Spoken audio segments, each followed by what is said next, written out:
The North. Episode 7, I think we're on now. Is this episode 7 already? Jesus. Yeah, well, let's just go through it. So, episode 1, you undertook the trial of fire and ice, or at least Gaten and Aleth and Freya did. Because in the lands of Norenholm, in the north of Arendal, to become a freeman, to be able to travel freely amongst all of the villages of the north, you need to pass this trial of fire and ice. But unfortunately, for some reason, in the last couple of years, since the God Wars, so basically 24 years ago, there was this massive God War where the old god fell and these new gods arose, and they defeated this thing called the Void. It didn't really affect the North too much. It's all just happened in another place very far away. Basically, campaign 1. And then campaign 2 is set 1670 odd years in the future from where you are today. So this is the year 24 years since the new gods ascended to the realms and took over from the old god. And peace has kind of sort of come to all of the lands.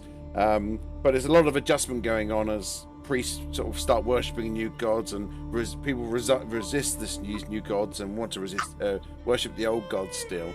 And in the north of Norenholm, nothing much has changed for 100 generations.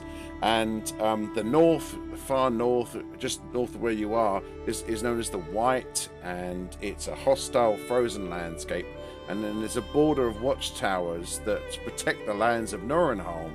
Norenholm is just full of independent villages. There's no towns or nonsense here. Almost no money really changes hand. Everyone just exchanges goods. I'll have, 2 rabbits for 1 cow. Anyway, stuff like that. And bad trade. Wow. I was doing my best. And worked out great for the 2 rabbit person. Yeah. For some reason, winter has started to come a lot earlier this year. And it did last year as well. And it's getting worse and worse. And there was a lot of concern that something wrong is happening. Now, last year, when they had the trial of fire and ice, several of the contestants didn't come back. And normally it's dangerous, but normally people survive. But there was a huge death toll last year. So this year, only 3 people came forward for the trial of fire and ice so they could become freemen and they could leave their village and travel to other villages and be respected and be able to vote at the council. And that was Aleth and Freya and Gaten. Freya, the son of the daughter of Jarl, doesn't really need to take part, but she wanted to so that she could prove that she could leave the village. You proved you proved the point. But you have to take on the ice troll, Jesus. Well, my brother's the favourite, so I had to do something. Yes, Steiner's the favourite. He's like, I'm gonna be Jarl one day. And Aleth is a noble son who's an academic. Nobody really knows who Aleth is. Well, they do now. He's kind of getting a bit of a reputation after the Battle of the River. And then there's Gaten. Wait, he's the virgin. Yes, yeah, the virgin sacrifice. And Gaten, who's the village hero, he's the guy who basically really helped protect the townsfolk where nobody else was around. And since then, he's been trained by a lot of the hunters, and he's become a bit of a legend.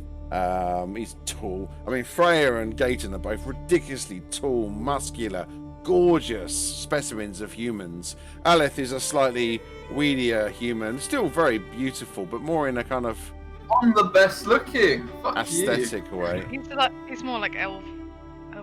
Yeah. I mean, he's Aleth's a half elf, but he tries to pretend he's human. Yes, but I mean, Aleth is gorgeous, whereas Freya and Gaten look like basically something out of WWE turned actor. Aleth looks like Hollywood superstar who's often on the cover of Vogue magazine, even though he's a male. But he's got sort of dark eyes that slightly betray the sinister secret of his true passions. He betrays himself as this charismatic sorcerer who people are starting to like now. They didn't like him to start with, but they completed the trial of fire and ice. But when they did it, they found a body from one of the other village's hunters, and that was very unusual.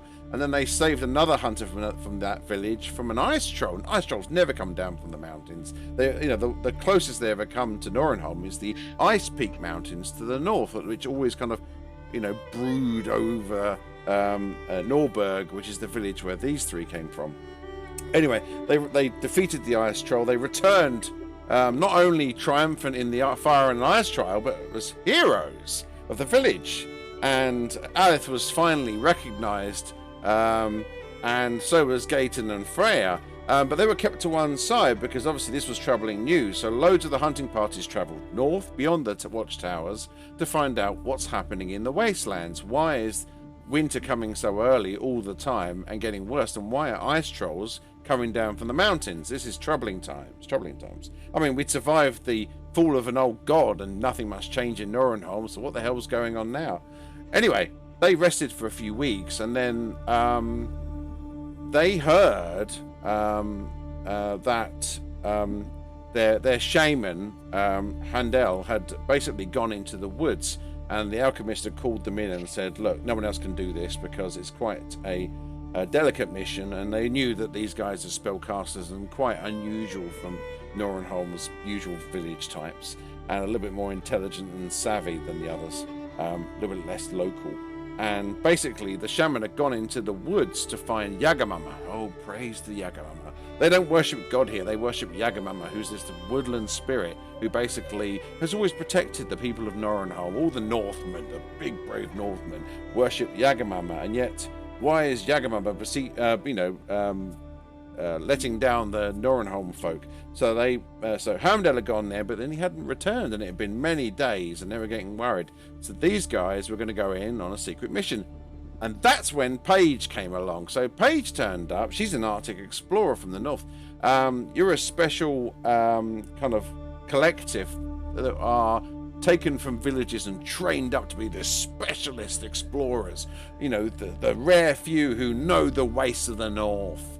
Unlike the villagers, who haven't got a clue. You travel the north, you know the north, you know the wastelands, you know where all of the water holes are and the food caches and the little cabins that are kept to help protect people and the secret paths.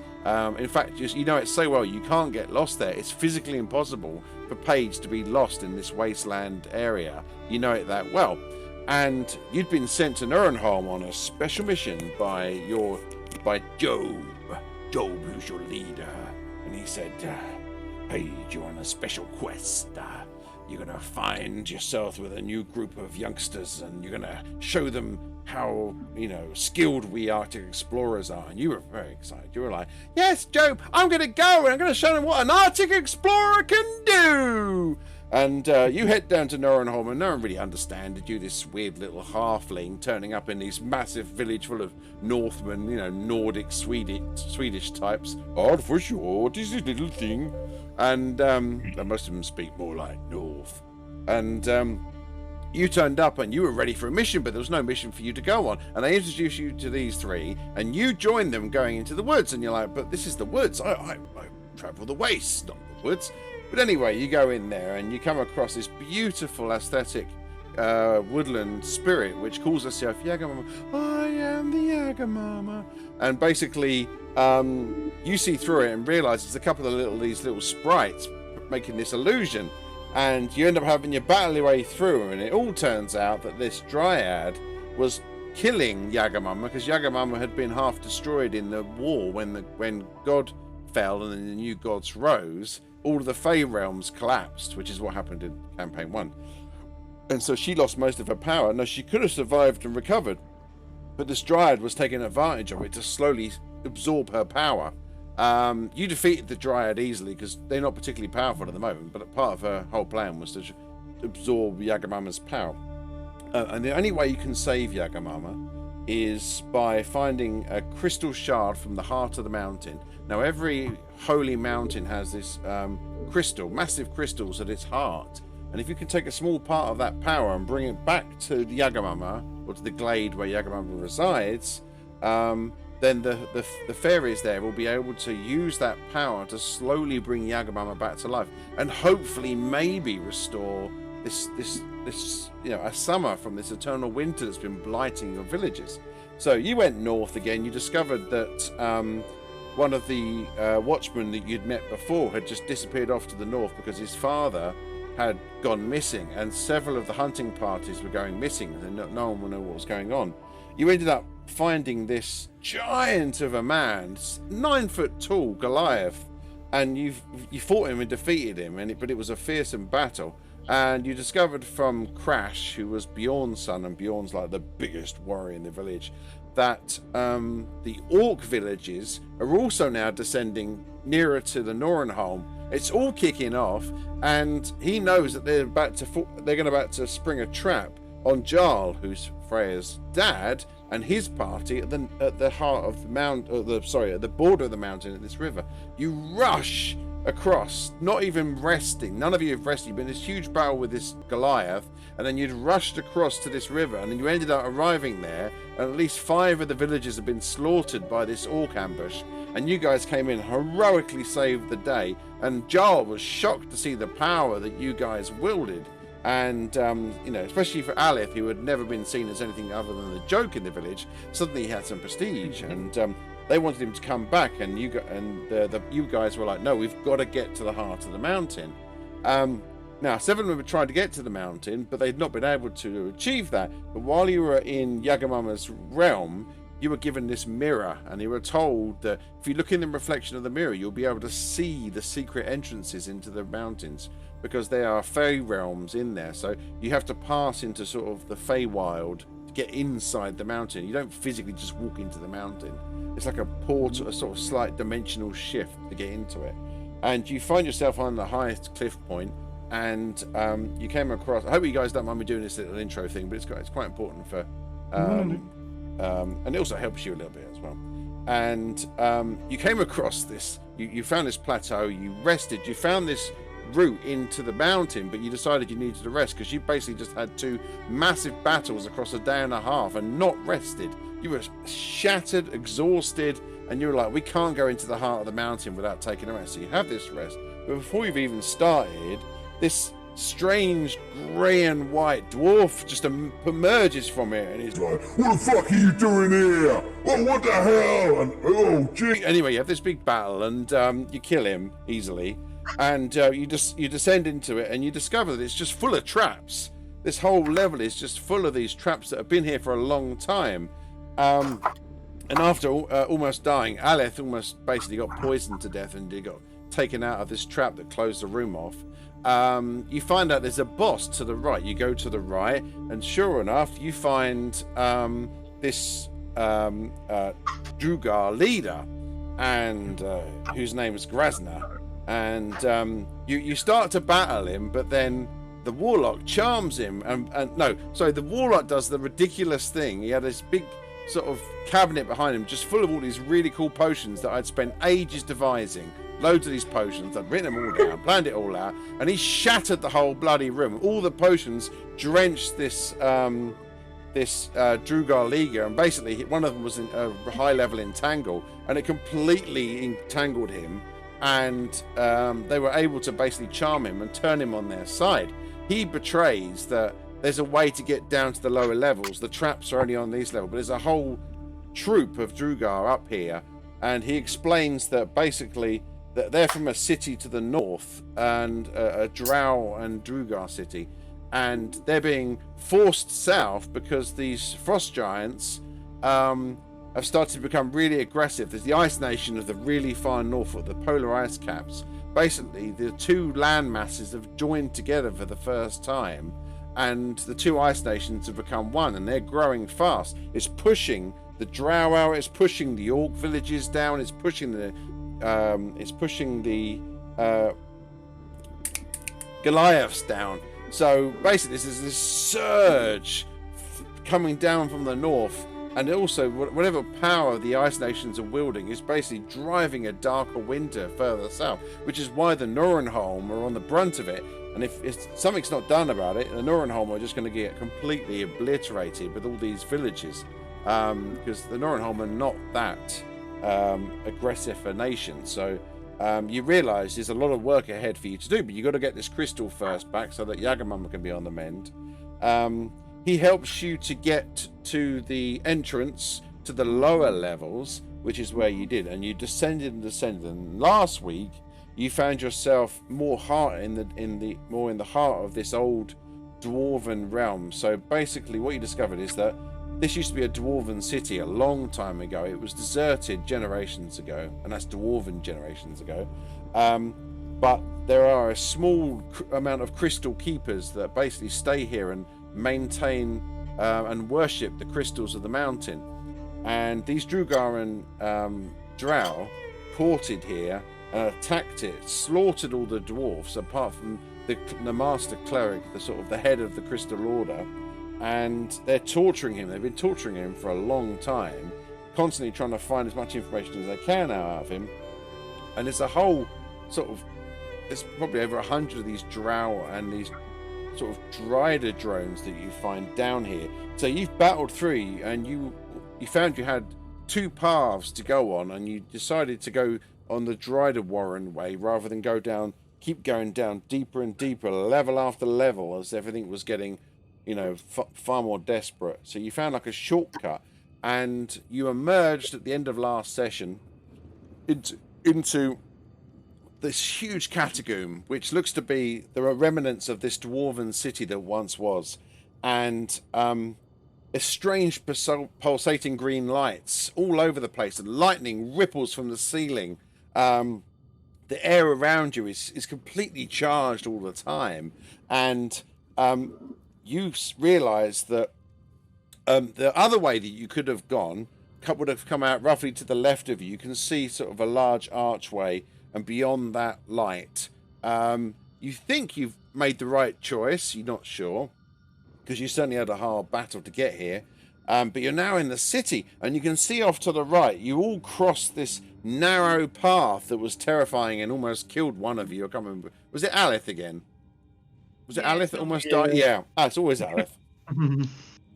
Alith almost fell into the crack to fall to his eternal doom. But luckily the others saved him, and you managed to get, so where I've put your characters in the map at the moment, there's this partially upright tower that still exists. It's still fairly strong, and you secreted yourself away in this tower, and you've been here now for an hour or so. You've rested, you've just basically laid down. Again, you're covered in blood and entrails from these Dryder beasts. The battle was fierce. At one point you didn't think you were going to make it, because there was this Dryder caster that was just absolutely obliterating you, but with good tactics and a careful approach, you were able to get through. Sacrifice.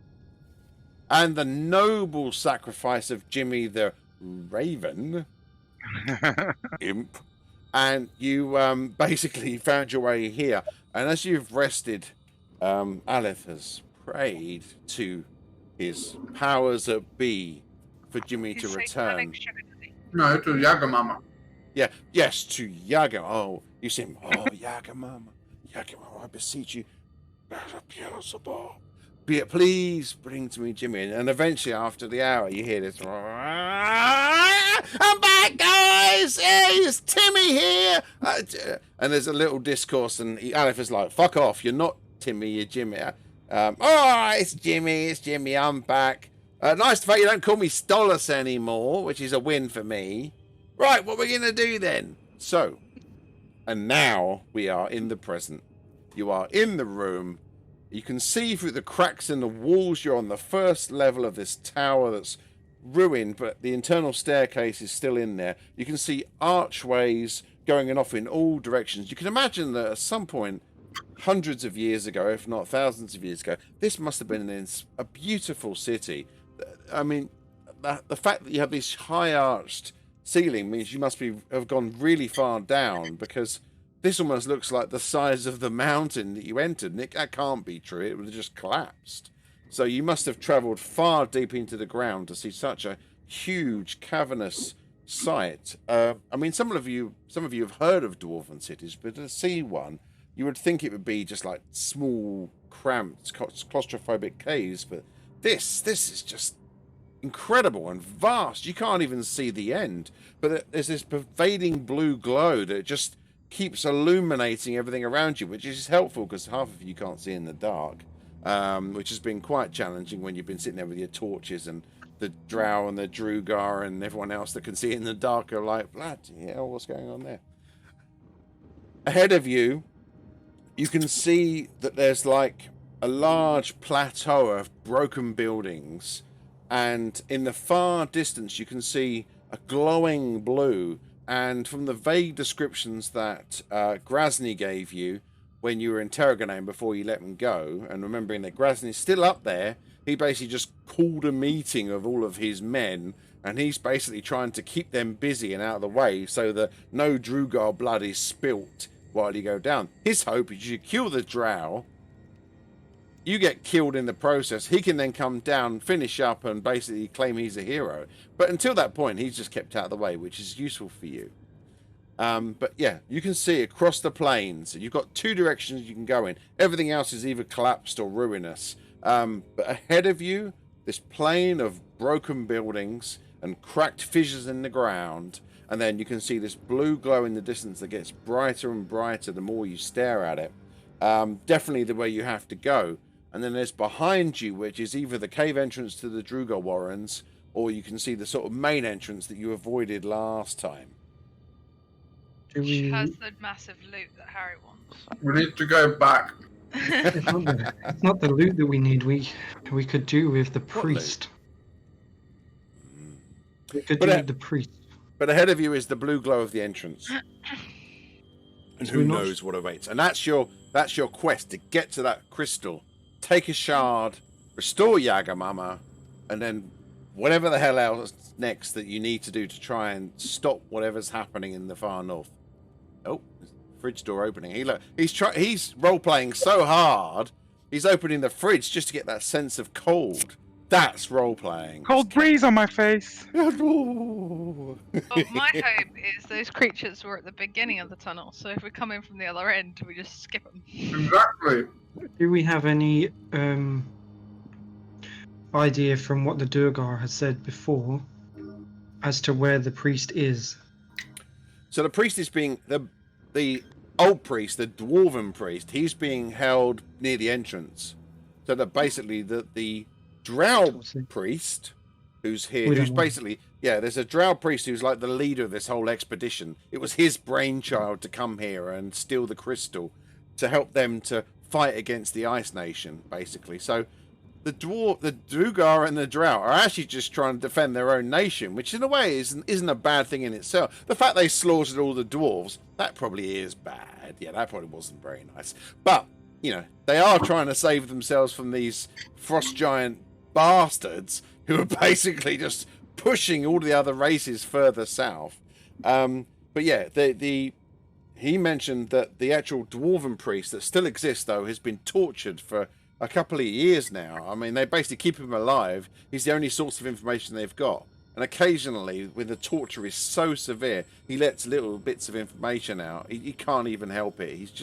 He's a ruinous mess. But he was a powerful dwarven cleric at one point, or priest. He's near the entrance, which is right in front of you. Well, we could have got to him if we decided to go the other way. No. It's right in front of us. No, the only way to get to the dwarven priest, you would have had to get to this point first. Whichever route. Fuck the dwarven priest. We need to go back. We have no reason to go back. We need to see if we can get this priest out of here, and we need to see if we can get the shard we came for. If we can get the shard and we can make it that far, we'll try and get it on the way out. We'll do a heist on the way out. Come on, boys! Let's not do that. Jimmy flies up to the perch, looking over the whole thing. So he's now sort of sitting quite high up over your heads. Ah! He's in crow form, doing his crow impression. Ah, I'm a crow! Ah, I'm a crow! Always gets them. They always think I'm a crow. Until I start talking. So where are we going? What do you want me to do, boss? What's the plan here? That's up to you. We need the shard. That's what we're here for. If we can get the priest, I think that's beneficial to us. He will help us get in, and he can probably, out of everyone, have the best knowledge of how we can even get a shard off of this thing. Hammer. Sorry. possible, but that could also be very detrimental should it shatter the entire thing, or... You want me to We go don't- invisible and have a look around? I could do that as a raven. Yeah. Paige? You see, looks like Paige is putting his hand up. Her hand up. Are you looking for permission to speak, Paige?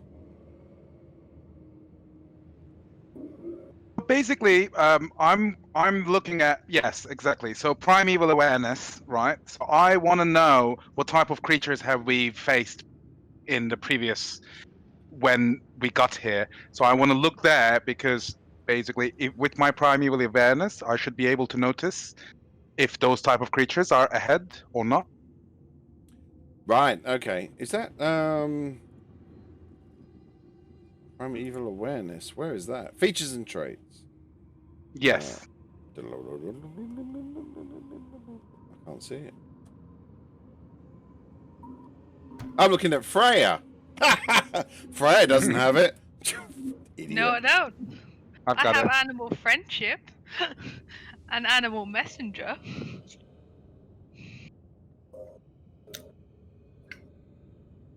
And sadly, all the creatures we met thus far, apart from my wolf friend, have not allowed me to use it. Oh. Oh shit. Okay. You're going to find something out that I didn't think you were going to find out. Okay. Uh-huh. So, that doesn't detect the Drugar or the Drow. However, you sit there during your time when you're resting up, you just sit cross-legged and you recite the Arctic Explorer's creed. An Arctic Explorer is never scared. An Arctic Explorer is always there. Anyway, and then you start doing this mantra, and then you get a sense of something deep, deep, deep in the ground.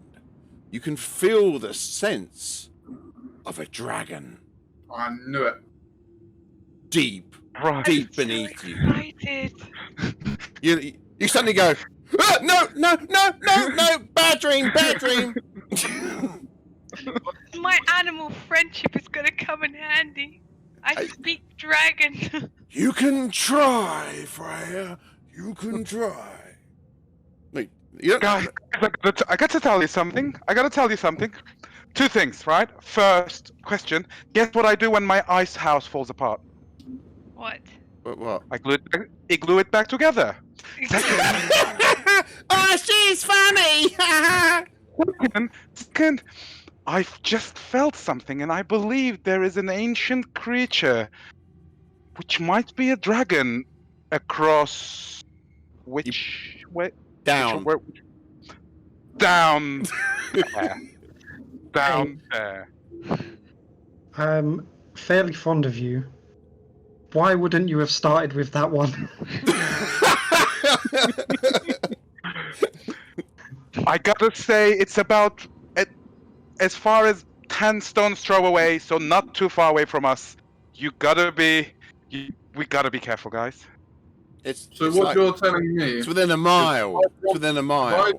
if I jump down, I don't know what system works in this world, so I don't know. It's about a mile. About a mile. So if we jump down that giant cavern, We're No, gonna. you You'll wouldn't screw know. my entire adventure up, and you'll find yourself facing a dragon. Also, Can we go down? Can we go down? providing that you survive the fall. Thanks, Ojo. Thanks for coming. Thank you. I'm gonna go to the edge of the cliff, right? Yep. And I'm gonna look down. Okay, you make perception roll. Exclamation mark. Exclamation mark. C Exclamation space mark. perception. Exclamation mark. C space perception. I gave him a little crash course earlier, ladies and gentlemen. And he's paid off. I've rolled an 8. Well, Is it 20 feet or less as a fall? No, Damn it. it's hundreds I could of have had feet. cat's grace. Hundreds of feet. Unless you can fly, it would be sheer death. or feather fall, but Can Jimmy carry me? No. I could just jump down and then Misty Step just before I hit the ground. It's going to take some balls and a hell of a lot of concentration, and you fail You- every acrobatics check. Wait you a would be the second. only one down there. So when you see the dragon, you have to fight it by yourself. And you I'm the haven't only got person me. who can go down in this group. I have to be fair. I am great at athletics, and I'm quiet as a squirrel. A snowstorm. Um, We don't want to go down. We don't need to be. What if provoking. the Aren't we dragon supposed to be came getting a up? crystal and getting it out of it and saving Yeah, Yagamama? But We we are can not ride the being dragon provoking. out of here when we're done. Well, we Harry Potter. Providing the dragon doesn't think you are food.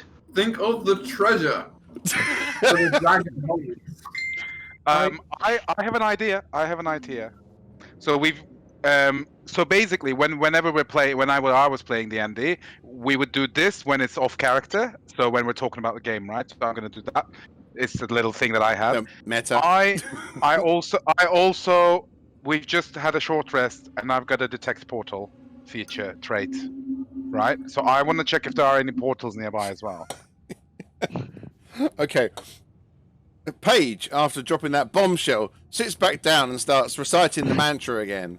An Arctic explorer is always brave. An Arctic explorer. Anyway, you know, get it. And then, There'll be another dragon. and then she goes, and you've had another funny dream. And in Oh this my one, God. you sensed a portal, but that portal is deep in the city. Okay, deep in the city. All right. Yeah. So that's very far away. So you can see basically you're at like the start of this massive city, and it goes on for ages. But the blue glow and the entrance to the blue crystal, the mountain crystal, is kind of right in front of where you are now. To get to the heart of the city, you kind of have to go almost towards it and then just past it and carry on. And the city just grows before you. Beginning that Okay. you just used to find portal and then we just could have gone through it in the first place. Yeah, no, you can't. So basically, you remember that Grisna told you that the main city is just riddled with drow researching about the crystal and about anything else they can find. So you have to think there used to be thousands and thousands of dwarves living here. So there's like this whole massive research team of drow all over the city, sort of living, researching, a bit like, you know, in the middle of Egypt, and there's like camps everywhere of researchers. It's like that Okay, here, but excavation. they're nasty and they cast spells and kill people. But yeah, so that's a place you don't want to go, but there is a portal there. But you do remember Grisna saying that they travelled through a portal to get here, and that they can go back to the city where they came from via the portal as well. So one thing you could do is you could travel, if you really wanted to, you could travel to that portal and portal yourself to the drow city of the far north. I mean, I set your survivability about 0.1%, but that's the choice you have. The only reason I've checked around for this is to be able to understand if there was a way out for us. If we decided to engage the dragon, but we are after this revelation that I don't think it's a good idea to engage the dragon. Well, I think it's a fantastic idea. We I ruined think we're- everything. I value think- my life over whatever with that dragon Gaten. is holding. Yeah. I speak dragon. It doesn't mean it's going to talk Oh, you to you. speak It's dragon? not, I can cast animal friendship and we'll be best friends. it's not a good idea. It's I don't not- think it works on dragons. I don't think dragons are animals, are they? No, they're magical creatures. They are not animals. In every story I have ever heard about a dragon, they are normally pissed off. So we should avoid this dragon. While they're Fine, discussing, I'm gonna now- kick a pebble now we have down. Paige is a nice character. Okay, the Not pebble always fake. falls. And I'm Right. listening to the pebble falling. Okay, make a perception roll. Well, how much do we get to know about dragons here? The only person who probably would know would be Freya. Me. Oh, Surely me. I I read have loads of failed books. that one. Okay. Everyone make history checks. So, I mean, I you- can take you- a really easy guess on what's down there Paige. and what alignment it is. Paige, you don't hear anything. The stone never ricochets back. It's gone so deep that whatever it hits, the sound doesn't come back up to you. Okay. All right. How do I do a history check, by the way? History. Exclamation C and then history. Fair enough. We got some pretty good rolls. That's what I'm saying.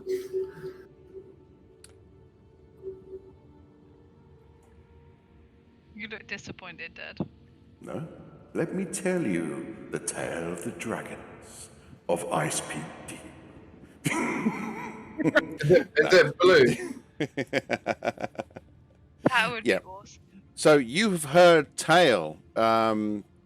Anyone that got over 18, which is actually all of you apart from Paige, who just goes, "There's a dragon." No idea. There's a dragon.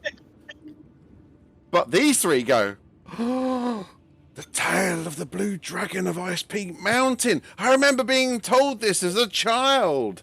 So basically, you remember from tales of old that once upon a time there was a blue dragon that terrorized the world, and one day it descended on an ice peak, and it would from there destroy the villages with its foul breath of death.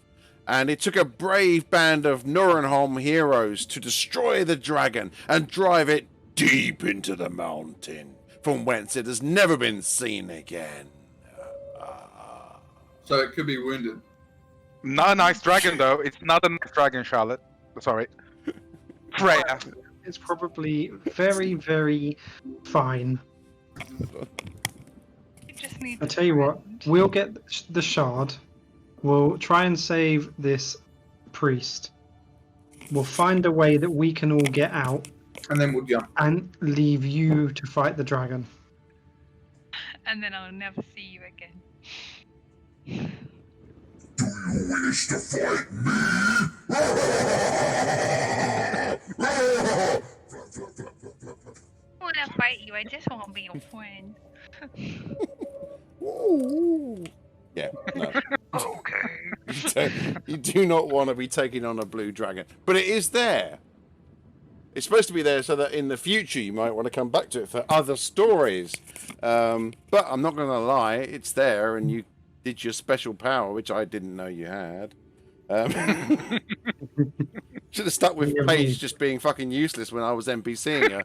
Oh, I have a bow! I'd say silly things! Whee! Not anymore. No, now you've got skills and I powers. think we head towards this Now glow useful. and we see if we can find this cleric. Okay, so you have a crazy breakfast, nibbling on some dried meats and some biscuit, whey bread, and remembering the blue dragon of Ice Peak Mountain. And Paige is super excited that she detected it, and you guys are super like, no, that's a really bad, scary story. So you have a nice breakfast. You've decided to head towards the blue glow. Okay, you descend from the stairs. It's the stairs are worn, but it's not particularly hard. You don't have to make any sort of checks for it. And after a while, you start to see these cracks. Oh, ignore the fact I've got to position the people. You can see the lightning still ripples everywhere. You're coming in from this direction, and you can see the blue glow. That's an abbreviation. I've just merged words. It's a thing I do. The blue glow. Big fire. It's coming from, basically, if you're looking at this map, you can see that there is to the far sort of bottom right corner. You quite quickly see though. Is spider meant to be there? Yes, sadly it is. So what can you see? You can see that there's a lot of broken bits of buildings. Now, it's clear that this used to have lots of beautiful buildings, but something happened hundreds of years ago because the bricks are so worn, you can't imagine that in any recent history these things were ever anything other than rubble. You can see that obviously what you can guess is that this used to not be all fissured grounds. Something must have happened a long time ago. Involving a dragon. that basically has just ripped all of this ground apart and created these huge fissures in the ground. The buildings have all collapsed. You can see like collections of barrels and boxes. They look new, and you suspect they might be something to do with the Drow Drugar research that's going on here. Sort of little deposits. You can see between some of the fissures there's little paths that have been laid down, planks of woods to make things easier. I've not put them on the map, but they are there. So all the fissures are, you can go over them. You don't have to make ridiculous checks to try and get over them, thank God. They have been made safe with pathways. But yes, you can see in front of you lots of wasted buildings and several large outcroppings of rocks. And one thing you've noticed is that these rocks look like big clumps that might have fallen from the ceiling rather than things that have always been there. They look like rubble, basically. In some places you can see they've sort of crushed parts of buildings, and you can see just next to a large collection of rubble that's collapsed a building. Just to the right of it, you can see moving. It's not trying to hide because it doesn't know it needs to hide. A massive Drider. This one looks bigger than the ones that you've seen before. It might even be an actual true Drider rather than the drones. It's not particularly on watch because it doesn't know there's anything for it to watch as far as these Driders are concerned. They're quite happily safe here researching away. So you've got the edge of surprise. If you want to move forward, you're aware. At the moment, you're sort of part obscured by some building. It's supposed to be further over to the... Anyway, where you are in the corner, you are obscured by a building at this point. You realise that if you move any further, and Jimmy's kind of like, do I fly? What do I do? There's not really any birds down here, so I don't think I'll look particularly natural going, I'm a crow. Do we turn into a spider or anything? Okay. Oh, I can be a Jimmy Drider. Why don't you just turn into a Jimmy Drider again? So last adventure, Jimmy did a thing where he tried to convert himself part imp, part spider, because he can shape change. It's not something he's ever done before, but he really wanted to try and pretend to be a little Drider, which he thought was cute. Hello, I'm a Jimmy Drider. Ah! They weren't convinced, but he loved it. Okay, I'm going to become a Jimmy Drider again. It's going to be great. He kind of shifts his shape again, and you can see like his top half now looks like an imp with sort of horned heads and red skin, and he's got his big talon claws. But then on his bottom, he's basically shifted himself into a spider form, which is another form that he can do. Not particularly in the D&D rules, but it's in Gary's head, so that's what's happening. It's cool. So he's like, yeah, look, I'm a Jimmy Drider. Yeah. And he starts scuttling forward. He's going to make a... Actually, can you make a stealth... Can you make a stealth check? Everybody, if you want to move forward. Jimmy's going to scuttle. So we're going to try and kill the spider? What are we going to do? We're going to try and sneak round it. You're the boss. Well, you're the boss of me, Aleph. I don't think we're very stealthy, all of us. I'm the boss of everyone, don't worry. Okay, yeah, sure. Big sorcerer, yeah. Aleph is stealthy, the rest of us are kind of mediocre. Yeah, we've got the Rock and whoever was in that Fighting in the Family girl. I can't remember her name. No, the woman that plays, who's in Mandalorian, who's an ex-WWE fighter. Yeah. Aiton's normally good at stealth. He just rolled bad. You two are beefcakes. We're booming through this. It's all the abs and the deltoids that just bulge out of your clothing. Ab crunch sounds. Ab crunch. Did you really just say deltoids as a big muscle that weighs you down? I don't know anything. Abs. Babs. I'm not known for my biological knowledge of the human body. It's not on my resume. Right. Everybody, wait, does everyone roll stealth? Let me see. Gayton stealth, 9. Mm-hmm. Paige stealth, 13. Yeah. But you, Paige, have A disadvantage on stealth. Yes, I know. You have disadvantage on stealth because you're in big-assed armor. Scale mail. Yep. Yeah. That's the armor of the Arctic Explorer. Specifically padded for the cold, but not very good when you're stealthing. Yeah, so by the way, I wonder how you do disadvantage. So basically, what you can do, because you know that just a rules check from memory. When you roll advantage, it replaces, like in 3rd edition, we have like plus this, plus that, plus that, plus that. It's replaced with this simple thing. Advantage means you roll the d20 twice and take the best one. I'm sure you know this. And then disadvantage, you roll 2 d20 and you have to take the worst one. It's an amazing, simple system that fucking replaces so much maths. I love it to death. Yeah. After 30 years of playing old D&D systems, going mad. Hold on, well I got +2, but I got that with +1, but then I get the plus. Anyway. Okay, so I rolled the second one. You did. Oh yeah, 10, 13. So you made 10. Okay, yeah. So no, I rolled an 8. Sorry. How do you see 10? Oh, I scrolled up too far. That was your history check. Yep. Bottom one. So yeah, the bottom indeed. Yeah. Not looking good. Freya, okay. Aleph, oh fuck, he disappears. Aleph just like, and I'm gone. He just kind of like molds into the shadow and just like shuttles along. And then the three of you are like, bye ho. Oh, it's a rock. Oh, well, scuffle. Oh, I've just broken that. There's no point in me even going invisible at this point. Jimmy Drider is like scuttling along. Jimmy Drider!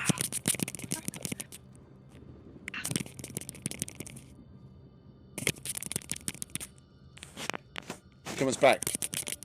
Hey guys, I think he spotted us. I don't think you were very stealthy, sorry. I was. Aleph was. You were shit. Sorry. Once again, we've been let down, Jimmy. You start moving forward. Hold on, battle map. Jimmy Drider's moving over there. I don't know where you're moving, but it's just sort of illustrate you moving a little. I'm gonna take my longbow out just in case, as I'm noisy. Yeah. Hi-hoo, get your bow out. You see the Drider turn. What was that? And this Drider straight away, you notice, doesn't talk like the others. He sounds basically like a far more powerful drow, which already has you a little bit scared. What is that? I hear something. I shall get out my bow just in case. Is this like a bow that's literally the size of like a building or something? It's massive. It's a massive bow. It sounds like a James Bond character. But what you're saying is it's a ballista. So if I get hit by it, that's it. I drew my bow first. Yes. Yeah. He's, yeah. Okay. Raider. Okay. So, yeah, he's basically now going. He's doing a classic NPC thing. Ooh, what was that? Ooh, I think I hear something. Where did that sound come from? Where did that sound come from? He's kind of scuttles on his 8 legs. I heard something, but I can't see. He stops. You've stopped. You kind of haven't got very far. Jimmy Drider's gone on the edge of one of the crevices. Oh, what are we going to do? Do we keep going? Do we just fight? Jimmy. So, look at the battle map. Distract him. So, I can distract him. That's a really good idea. What do you want me to do? Oh, I know. Do you want me to pretend to be a... No. Just pretend you're one of its children or something. Okay. You're a long lost relative. So Jimmy Drider goes down into one of the cracks. Oh, you dickhead, Gary. You absolute dickhead. Wrong computer. Too many computers. So Jimmy's like... Oh, I've gone to the wrong one again. I've got 3 screens with the same map on, and I've just pressed the wrong one twice because I am a dickhead. Here we go. There we go. I'll bring a couple of things up. Come on, just talk amongst yourselves. Oh, what a great idea this is. This is so super good. Yeah, we're gonna get rid of that, and we're gonna switch that on. That's gonna go up a little bit. That's what's gonna happen. Jimmy Drider goes down over the edge of the crevasse. You see him kind of go, and he just disappears down the side of a crevasse, and then he kind of like You can see Aleph. You can sort of stop and see through his eyes, and you're getting this sort of VR form of him kind of going crack, crack, crack, crack, going around through all these cracks. And he's like, I see Aleph's eyes glaze over again. Yeah. I'm gonna try and slap him into consciousness because he still hasn't explained to any of us what is going on when it happens. So yeah. Every once in a stay while, with us. Paige, you notice that Aleph just kind of goes milky-eyed, and you go like, now is not the time. "It's the one-eyed raven." Yeah. He's doing. He's like, I'm gonna stay in my little. "Are you just hiding and waiting for Jimmy to do something?" Okay. No. I'm gonna take Jimmy over.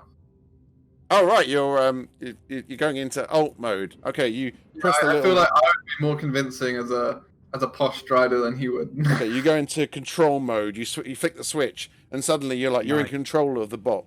Oh, what are you doing? Oh, I was gonna do this. I was gonna do it. I was gonna be. Oh, all right, boss. Go on and you take over.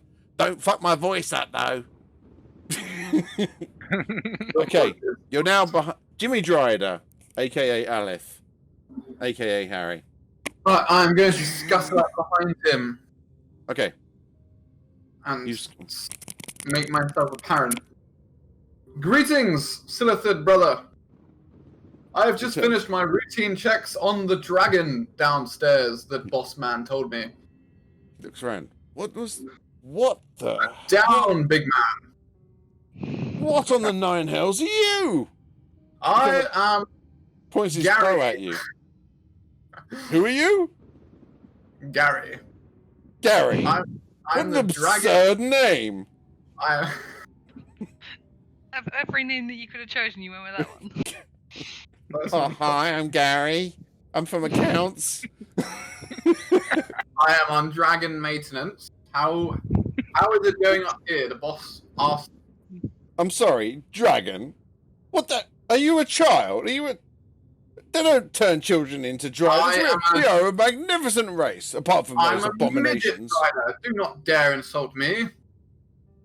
A midget dried? I've never heard of such a thing, and I am quite informed. Thank you very much. It's But I am a we rare prefer the breed. term little people. Make a persuasion. Right, Aleph, make a persuasion roll. Paige, Freya, Gayton, what are you doing, and are you going to move? Okay, Yes. Paige. So, guys, Aleph is distracting. Let's go. Just Yeah. carry me. Yeah. Let's try and, go. And I'm gonna draw my bow and I'm gonna aim at his head. Okay, but you can't I'm not really very- see his head to hit it right now. You'd need to get into a better firing position. So don't forget, if you get to a corner, you can fire from the corner, but still be protected by the body, by the building. I'm not firing until Gaten is in close combat range. Okay. As in, like a little Yeah, bit before. Gaten's gonna try and go forwards. Yeah. Okay, Remaining explain to still. Looking if at the you can. map, explain to me roughly where you're going to go. So So I'll I'm start gonna with go. you, Paige. there's- Paige has got a fag out, by the way, and he's just like, Sorry, this shit's sorry. gonna be I great. know, I'm- No, it's fine, it's sorry. fine. It's quite cool. Oh, Paige absolutely. has suddenly become a far cooler character than she used to be. She was like this really, oh, fuck you. Aye. Oh, yeah, pizza.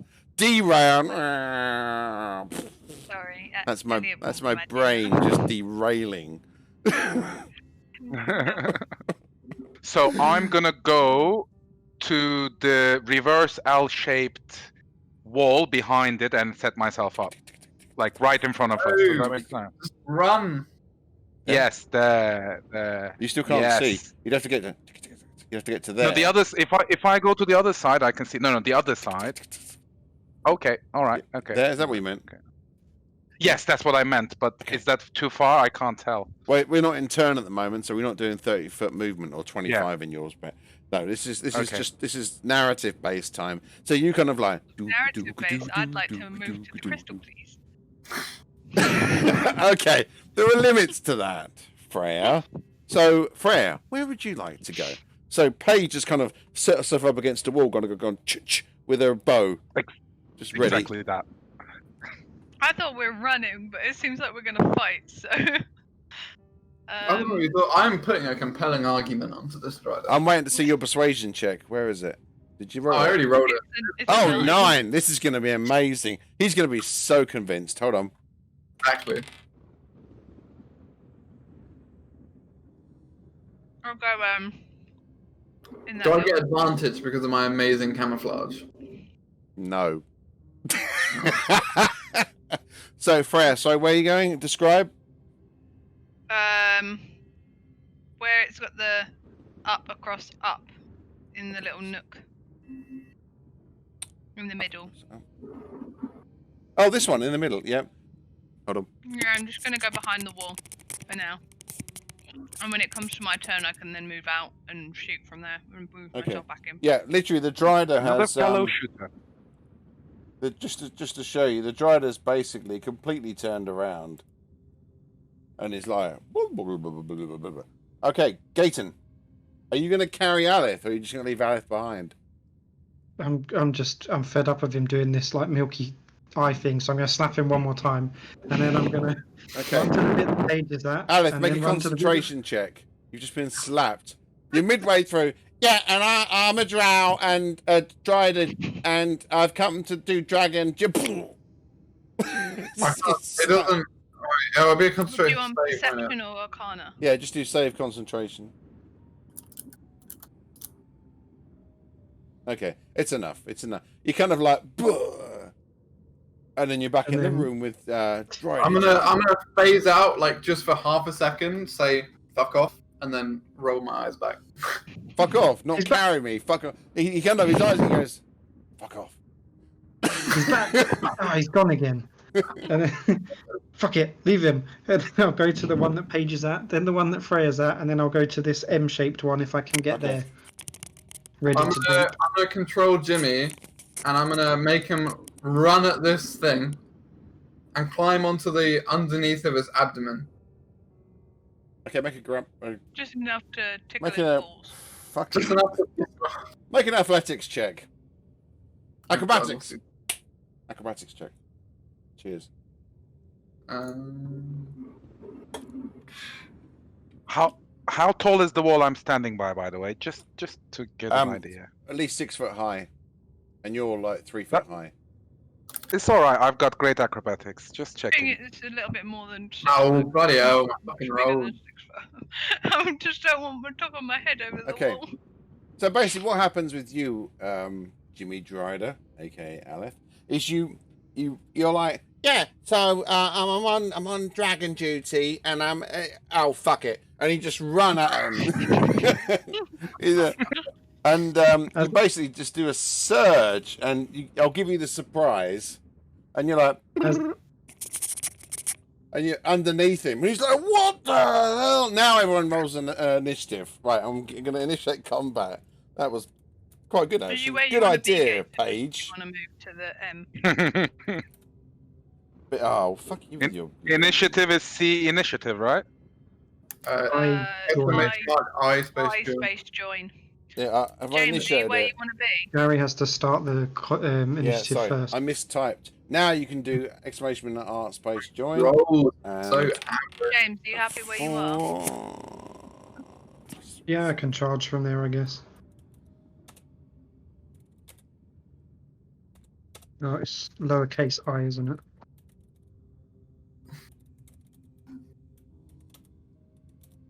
Everyone in? Okay. Dryder bastards in Yeah, there. hold on. Here we go. Okay, we have in first place Freya with 19, Paige on 14, Gaten on 11, Alif on 11, and Dryder coming in last with a 7! Initiative order is maintained. Here we go. Okay, Freya.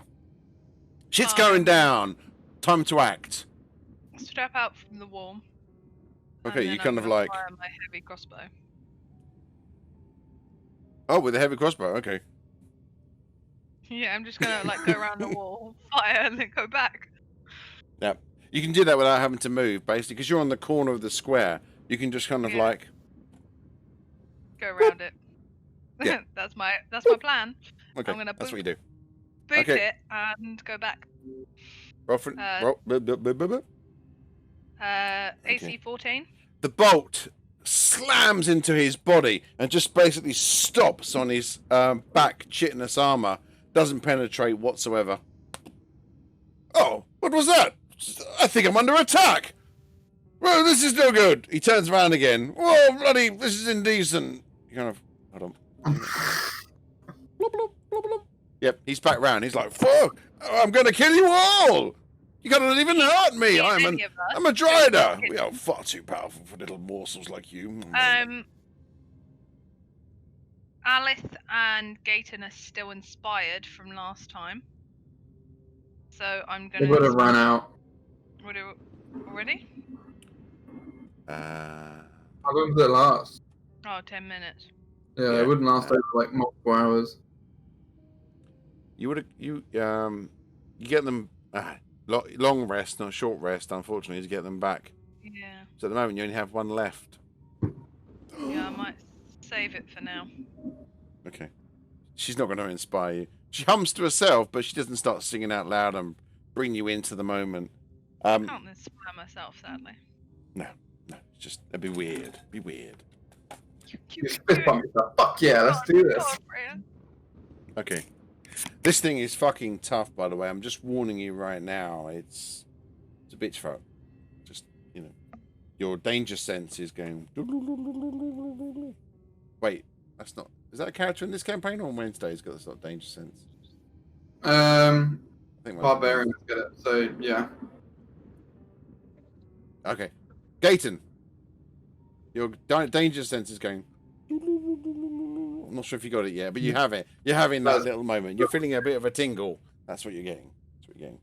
Okay, I'm going to try to do something I haven't been using. Did that work? Don't know. Give me a second. Sorry, this is just me experimenting. I do apologize. I'm not sure if that means that it's Freya's turn or whether Freya's turn's done. Paige Wanderfoot! It's all going down now! Yeah, so I'm gonna cast Ensnaring Strike on myself. On the yes, Ensnaring Strike. On the bow, I guess. I guess so. It says casting time 1 bonus action, so I can I cast this and shoot? Yes. Yes. Yeah, so I'm gonna cast Ensnaring Strike, and then I'm gonna. Yeah. It has a 5-foot radius, but luckily it's a massive creature. So, but unfortunately, the thing with Ensnaring Strike, I think they get an advantage on large creatures. Your creature has advantage on the saving throw. Yeah. However, each arrow that I shoot with it in the next minute is going to be ensnaring. So that is beautiful. Does extra damage. Just make a save. All down. Yep, and I'm gonna cover him with vines or her. Sounds like a him. I like the way I'm not judging its gender. No, just its intention. Just want to vine it up. Okay, so make your attack roll, and then I'm going to make a save. How do I make an attack roll again? Exclamation mark A space longbow. Nice. I've got to make a DC 12 save. Mm-hmm. I roll a 20 for my save. Oh shit! The bow, the arrow, smashes into the Drider, penetrates its armor with ease, damaging the beast. Ah! Unlike the bolt, this arrow struck true. A little bit of Drider blood starts dribbling out from the wound.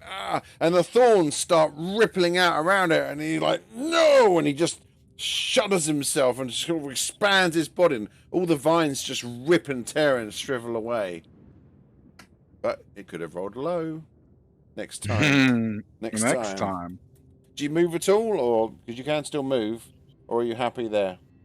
I'm very happy there behind the wall. Very happy here. This is good. I'm good. This is good. Right. Nope. I'm going to try this next thing again. It allows you to. You just got resistance from poison. That's brilliant. Okay. Gaten.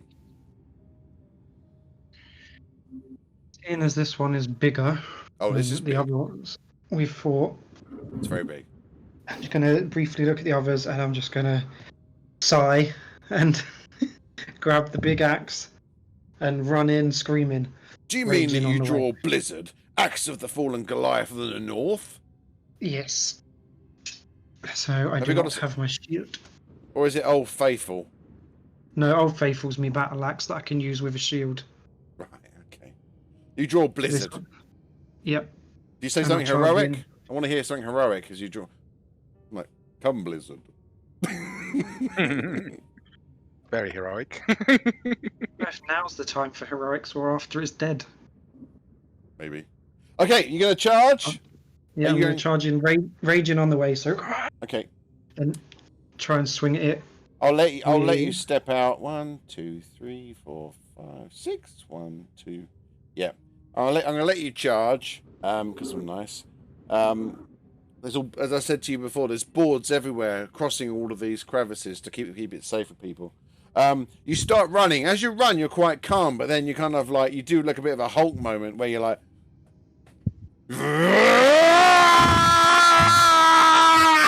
And then your axe kind of like, well, maybe. Better roll first, or maybe a bit preemptive. Yeah, with advantage. With advantage. Gator Wolves No. attacks with a blizzard axe of Good job, it's advantage. advantage. Oh my god, that was grim. AC 10. Yeah. Your axe strikes true, hits the chest of this creature right on his kind of breastbone. Ah! Boom! Ah! You pull back. It hasn't even penetrated the armor of this creature. He looks down. You haven't got any superiority dice. Actually, you got a 10. That's a fucking terrible rolls. It is terrible, but it happens. You need a tripped on a halfling bit. tank to pierce that armor. Yes. And Only Paige can pierce this armor. yeah, Well, we'll see about that. that's it. That ends his turn for now.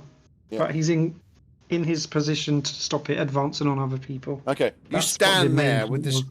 Drider just towering over you, and you kind of just looking up at it going, ah! And it looks down and he goes, oh dear, you got some anger problems. Okay, and that was on Gaten's turn. And, I think I have to do it. Yeah. Okay, Aleph. Right. Your eyes unglaze. Ooh. You're a bit I'm further away gonna than everyone start else. with Jimmy. Okay. Jimmy's gonna- looking at again. Jimmy's looking at the underbelly of this creature. So I'll give him an advantage on attack because basically he's just under this Well, huge he's thing. flanking anyway, so That is true. So he gets advantage anyway. But just remember, I was being nice. That advantage was the gift. yeah. But you're like, nah, I've already got it. Sounds like a Shelob moment to me. It is a shallow moment. Go, 19. Sam. AC 19. AC 19 hits on the nail. Well, actually, hits on the belly. Con save of 11. Jimmy strikes up with his hands and says, "This is for you, Frodo!" And just kind of gets covered in dried goo as blood just pours down from the wound. How much damage do you do? Well, you need to roll a con save. Do I? Do I? Unless you're immune to poison. He is not immune to poison. I repeat, he is not immune to poison. And he rolls an 18, and his con is +4, so 22. Take 11 total damage. Okay, takes 11 damage. Jimmy is kind of badass. Jimmy is badass. Okay. Wow. Yeah. Right, and then Jimmy is gonna jump off him, and because he can't provoke attack of opportunity because he's standing inside the spider's square still. Jimmy's underneath him, remember? Oh. Yeah, I know. That's why I'm saying he's jumping off him. Oh dear. Sorry, I made a bit of a mess. Jumping off him. Okay. I'm Right. confused. Why? Pretend I'm stupid and just walk me through this. I thought he was underneath. Jimmy's underneath the Drider. He is underneath him. He was attached to his abdomen. Yeah. He is now removing himself from said abdomen Okay. and is going to the rear of said abdomen. Goes to the rear. Yep. And then I am going to cast Eldritch Blast. Are you able to You do need line of sight for that, my dude. Oh, all right, I'm going to move to 15 You told- feet down you then. told Gaten to fuck off. 20 feet down. Yeah, I forgot I was there, to be honest. It's within range. It's 120. Yeah, but range Can you- isn't the problem. It's the line of sight. Can't familiars deliver your spell? If I stand at the 2, bottom of 3, my 4, rocky 5, bit, 6. I Harry, can see. can't familiars do your spells for you? No. Okay. So the only place I can see that you could get to where you can get a line of sight is I think that's the thing that you get advanced warlocks by. The spells There. through the thing. if you, Okay. can, you that's 30 feet away. Okay, and then you get a line of sight. Whee! Like that. That works. That Okay, works. well then I'm going to cast Eldritch Blast, which hits a nat 20, Oh, boom! only for 8 damage, and roll a 1 for damage on one of them. But the Plus main thing here is he gets thrown back 10 feet and he doesn't get a save against it. He does. Okay, so how much damage is it in total? Because you get a bonus to your damage to Eldritch Blast. Yeah, so it's plus 4, so that's a 12 in total. 12 in total. Okay, he moves back. Basically, this blue blast of energy, getting quite used to it now, flies from Alepht's hands. Hadouken! And it flies across over the crevasse, smacks into the Drider, and it just kind of splats against his body. And it's like, and as he does it, it's like a compression wave. Blows him back. Back from whence you came, Drider And bitch. then Gayton, and now the Jimmy, which he wouldn't have got before. Attack of because opportunities. Gator. now you understand why I have Straight attack or advantage? I'm going to give you advantaged because he was Do you being threatened from understand why I behind. jumped abdomen now, God? Yeah, I 'Cause get he it. wouldn't All right. He wouldn't have got an attack of opportunity if he was Get still it. attacked. AC 18. Misses. 14, so miss. Yep. You both attack at it, but its armor is so thick that you just can't get a purchase with your weapon. Gayton, you're starting to feel a little bit impotent. I'm already angry, I don't care. Just.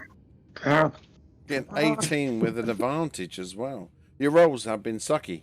Some sucky rolls, Mm-hmm. unfortunately. Yeah, he pushed back. He's looking fiercely angry now. Aleph, you're done. You are done. I'm probably dead now as well. Darkness, Fairy Fire, Web Walker, multi-attack. Okay, he's going to turn and attack Jimmy because he's in range. He drops his he basically slings slightly onto one of his arms, his longbow, and he draws a. Jimmy's underneath him. Sorry. Jimmy's underneath him. Well, he's going to scuttle and attack him. Move Well, then slightly. Advantage Sorry. because Jimmy's in his square and he's large, so he's disadvantaged. Yeah, I'll give that. So Because basically, Jimmy's a tiny creature, so he turns and he looks down. He goes, "You're not a Drider!" As if he was convinced at any point he was a Drider. And he strikes down with his sword. And just basically just goes mad. 11, 3. So his first attack on a shit roll is hits AC 9. nope. Nope. +6. Jeez. Hits AC 12. Nope. Okay. And yep, he just used both of his attacks on Jimmy. He's going to turn away from Jimmy. OP. Yeah. That is crap. Well- Right, Well done, okay. Jimmy. Back to Freya. Freya, what's you going to do? You can see that Gayton is really struggling with the battle against this Drider. Its axe is just struggling to penetrate the armor.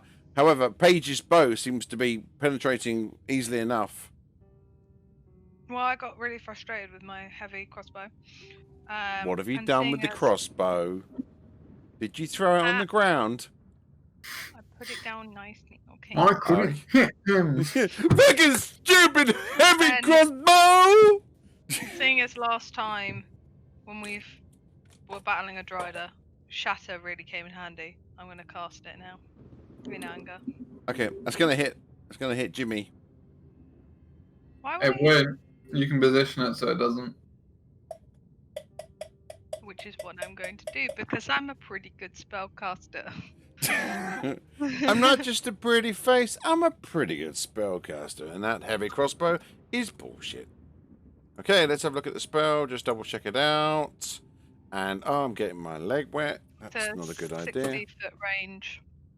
60-foot range, 10-foot radius, 3d8. Okay, 60 foot. 1, 2, 3, 4, 5, 6. 1, 2, 3, 4, 5. Okay, so what you can do is you can put it in front of the Dryder to try and keep it away from Jimmy. You'll have to put it right so the edges of it catches him, but it'll still do the damage and not hurt Jimmy.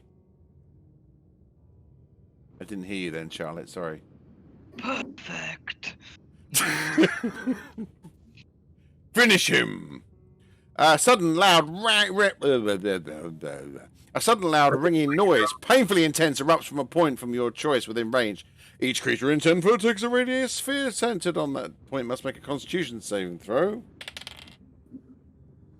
I do a saving throw Get a single of target. 16. Your DC is 14. I save. On a failed save, oh, okay, it's half as much damage thing. So 3d8 thunder damage. Thunder. 4. You take 4 damage. Do I? Really disappointing. Okay. The whole ground shudders and quivers and you can see the Dryder's legs are like, oh, what's happening? And then it kind of stops, and you can see that one of his legs is twisted nastily, but it hasn't completely broken. But he's definitely got a sprain. He's going to have to go to the doctors about that afterwards, if he's still alive. 4 damage. Oh, you are just tickling this Dryder. Yeah, it's frustrating Are you me. doing anything else?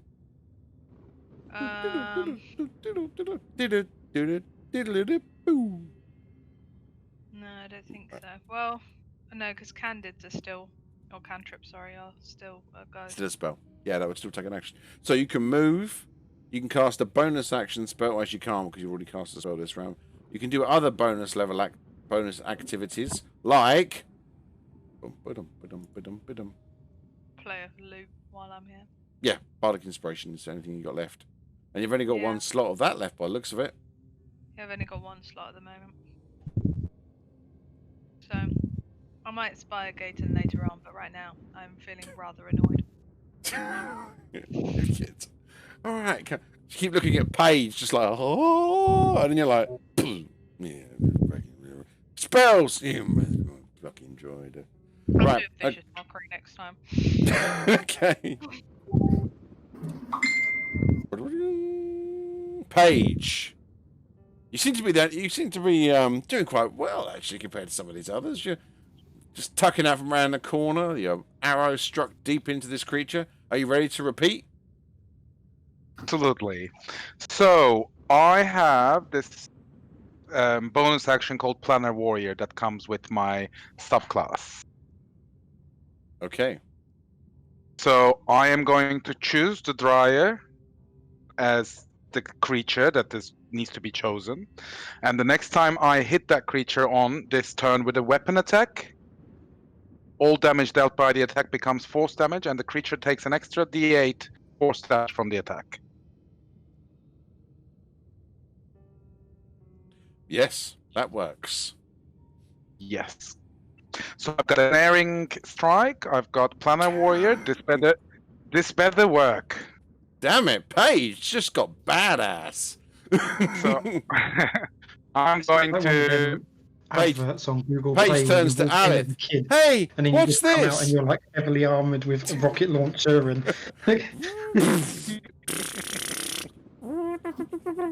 Paige is a much cooler character now that we know she can actually do things rather than Yeah. just tag along. Fire. Make your attack. Make it good. Yep.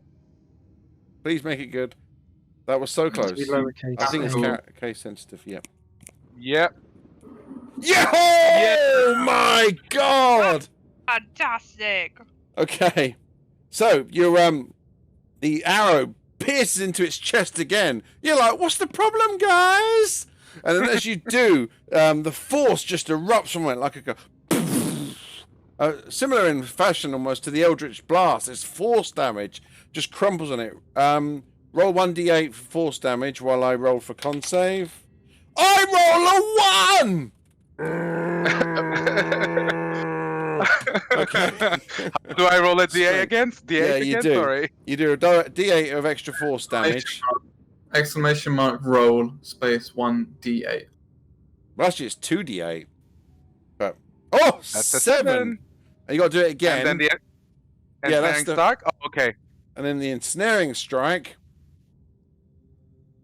That was a killer I forgot blow. already. Sorry. Roll 1d8. It's 1d6. 1d6 piercing 1d6. damage, sorry. And he's now restrained. This. Such a good attack. 13, 17 damage. Yay! Aiton's going to just take a moment where he's like, ah, good The one, mate." arrow goes feather deep into the chest of this Strider. He's like, "Rah!" And as the force damage just pushes his body back, you see the vines just erupt from the thing and just basically it goes around his arms and then they start wrapping around his legs. And whereas last time he was ready for it, this time he's taken completely by surprise and he just starts crumpling up like a spider and just kind of rolls on his side. You bastard! Bastard! Bastard! While restrained by this spell, the target takes 1d6 piercing damage at the start of each of its turns. A creature restrained by the vines or one that it can touch the creature and use... Make a strength check against daily say on the save, the target is freed. Okay, so on my next turn I'm going to make a DC save on it, but for now, Mm-hmm. going to give that to you. Which means anybody Hey. attacking now has advantage. Gaten, finish him! He still looks like he's got a lot of vitality. But he's Well, he's on the floor now. Yeah. It's just about kicking on the floor. We can do that. Yeah, his legs are like all of 8 of his legs are kind of like. But his head's Take completely the axe free. and He's chop like him off. trying to. You can see it's really weird because he's got this like spider-like body and this like almost elven but dark elven head and body, and he's just like flailing around. God, bother 9 hells, let me go. Gaten, take off his legs. Gaten, finish him. Or don't. If I will step forward, do I still have advantage if where Jimmy is? Can I gain advantage? You're advantaged position? anyway. Super advantaged. Mega advantaged. Because this Drider's like, Because he's restrained. curse you, Paige! Yeah. You Should knows it by name. it's 10 feet away. You can charge. Anyway, whatever way, you get advantage. Well, I'm going to charge up to it anyway and hit it. You're kind of like advantaged in all directions. AC 21. Hits! Ooh, Whoa! 17. 17 damage. Okay. no. Amazing. How many And legs as have I we- hit him, the ancestral spirit will sort of like hover around him now. Okay, the ancient wizened form of one of the Norenholm ancients steps forward from the axe. I shall protect your friends. And it just hovers around this Strider. Your axe bites deep into its side. You kind of cut along one of its legs, sort of slicing a whole section of its leg clean away. It's still there, but it's twitching like crazy. And it bites so deep in, you have to use all your strength to just pull the axe back out again. And as you do, bits of flesh and bone just like spray out from its body. An attack that would have killed any lesser human or a creature. But this thing still looks mighty strong. What color is its blood? Black. Ah. It's kind of an eldritch black. These creatures are an abomination made by dark magical powers from warped and turned drow. The drow Okay. used to worship the Loth, but now they worship Varys, but they still pay heed to the devils of the nine hells.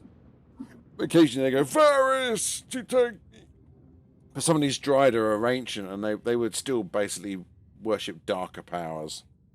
They look very scary. Very scary. Yeah, Dryada are. Well, Yes, that and very That's a many drive. variations of it. Yeah, I know.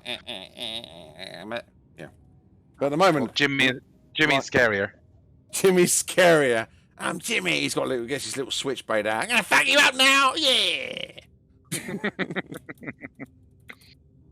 Okay, Aleph. Right. Alethanar, your time has Start come. with Jimmy Boy's attack. This is how it's done, boys. Gets his little knivey fingernails out. 21, so roll a con save of 11. Passes. So you take 10 damage from Jimmy. 10. Say 12. Yep. No, 4 physical plus half poison. Oh, half. So 10. All right. 82. And then I'm going to go push up to next to Paige. Okay. But on the... actually, no, he's dropped his ranged weapon, so I'll just go in front of Paige. About there. So you're not in range. In between the two ladies. Aleph runs up with his eldritch powers flowing through his hands. He turns to Paige and Freya. Ladies. I have no spells that are good against a single high AC target. Which is very sad. Magic missile. Always great against high ACs. Yep, because warlocks can get magic missiles, can't That face. they? And then I'm just going to Yep. cast another Eldritch Blast. Eldritch Knights can. I'm not an Eldritch Knight. I'm not telling you how I know that. But we'll give away something. Oh, nat 20 again. Jesus Christ. Wow. And still only 6. Six Natural 20. Wow. Damn. Again, the blast. And he gets pushed back again. Curse you! His rolls have been terrible, though. A 1 and a 5 was it last time? And that's a 2 and a 4. He kind of goes back another 10 feet. He's getting pushed right back across the map. I'm going to run out of map in a minute. He's just going to keep... I was hoping there was going to be a hole big enough to fit Okay. down. Attack of opportunity, Gaten, and... Is it advantage again? Yes. Because he's still sitting there like... 24. Con save 11. Can you roll con save? 5, 9. I failed. Nope. I failed my con save. But I'm a Dryada. I'm super really? tough. I work One- out. You passed. I rolled 2 1s for damage. Whingy McWhinge a lot. You roll 2 20s. AC 22. I mean, it's better Oh, than you rolling a hit. low attack and doing no damage. You hit for 12. Jesus. Okay. The what was Jimmy's total damage? 12. 12, 94. And then Gaten, you Hits AC 22 for 16 Yep. magical slashing damage. 100. Done 110 damage to him so far, ladies and gentlemen. The axe again, you bring it down across his, and you just split apart his banded mail that's just, over his top half, and it just splits the armor and cleaves into his chest. He cries out in pain. He coughs and blood just spurts out of his mouth. Jesus! Oh, he's still trying to remove himself from these restraints. As he does, Jimmy's almost boring in like one of those killer ant things. One of them killers. Them things. The word. Does that anyway. Imagine And the he's like, Arab people from the Mummy. how dare you not think I was a Jimmy Dryada? And he's just basically just scratching away like a bitch fight.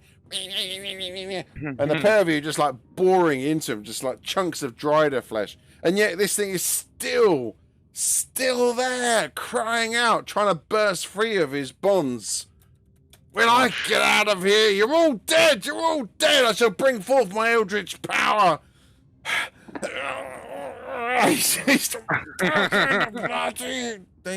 Okay, so, Aleph, that was your go over, wasn't it? Mhm. Strength roll.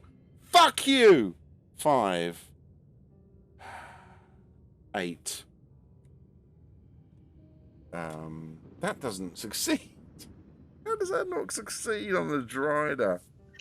Okay, it spends its entire turn trying to get out of its bonds. What sort of incredible, powerful spell is this? And it just Yep. wiggles around with his legs. Look, just so you show. 5, hello. It should take more damage as well, by the way, because of the spell. Yes, 1d6 piercing damage. Yep, that's it. The harder this Drider fights against these vines, the Ooh, more I they rolled a 6. contract in, and you can just see blood pooling around these vines as they're just getting absorbed into the flesh of this creature. As he's just like really tight bonds, just coming him in. 116 This is damage. the most amazing Paige has been. Paige has just got badass, next level badass. She was such a lame, whiny kid. Look at me now, girls. Yeah. Okay, so. It's just I'm worried Warlock's gonna just do the last hit and take it, claim it for the men. Oh, driver bastard. Feminine. Unbelievable. Unbelievable. Go on, Freya. I'm doing vicious mockery. By the way, you get an advantage on your attack now if you did try to use your heavy crossbow. Oh, Just trying to help you with your very limited spells. This I thing just got this too thing is excited basically to just pooling protect it. blood. So just to describe it, this Drider is completely bound, and there's just blood pouring from a multitude of wounds. These vines are basically just completely sweet. It's almost like you get one of those graters on a cheese, and you're just like, and at the same time, Gaten's just hacking at this Drider like it's a tree. Huge cleave marks in it, and it's got burns all down the front from these eldritch blasts and the force damage of this magical arrows that Paige can now suddenly do. I did level Paige, by the way, to level 3 because she'd been sitting at level 2 for 4 adventures.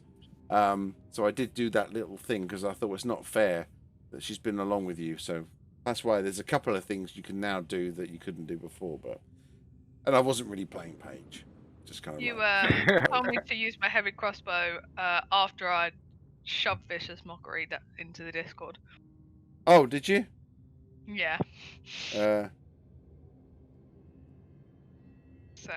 we're gonna have to go with what I have. Yep. Okay. I think that's your last spell. No, it's a cantrip, and I have 4 spell slots for level Oh, it's 1. cantrip, so it's okay. Right, I've got to make a wisdom save. Yeah, and while you're doing that, I'm just going to shout vicious mockery at you. I swear, on. if you're any worse at this, you'll be doing our job for us. And on a scale of 1 to 10, you're pretty screwed. Shut up! Shut up! You can't talk to me like that! I'm a Drider! I'm a You powerful know, creature! It gives me a headache just trying to think down to your level. Oh, man, make a And save of your 11. mother's so ugly that the folk turn themselves to stone in case they have to see her face. Oh, he's pet. Fuck you! Fuck you! I can't get out of this. Fuck you! Ah! I can't get this. Oh no! Roll damage. Oh, you did 2. Oh. I don't really do much. I'm just yelling into the void, really, at this point. As this thing's yelling out, you can see it's getting so crazy. Your words are just driving it mad. My words were like a little bitch slap around the face.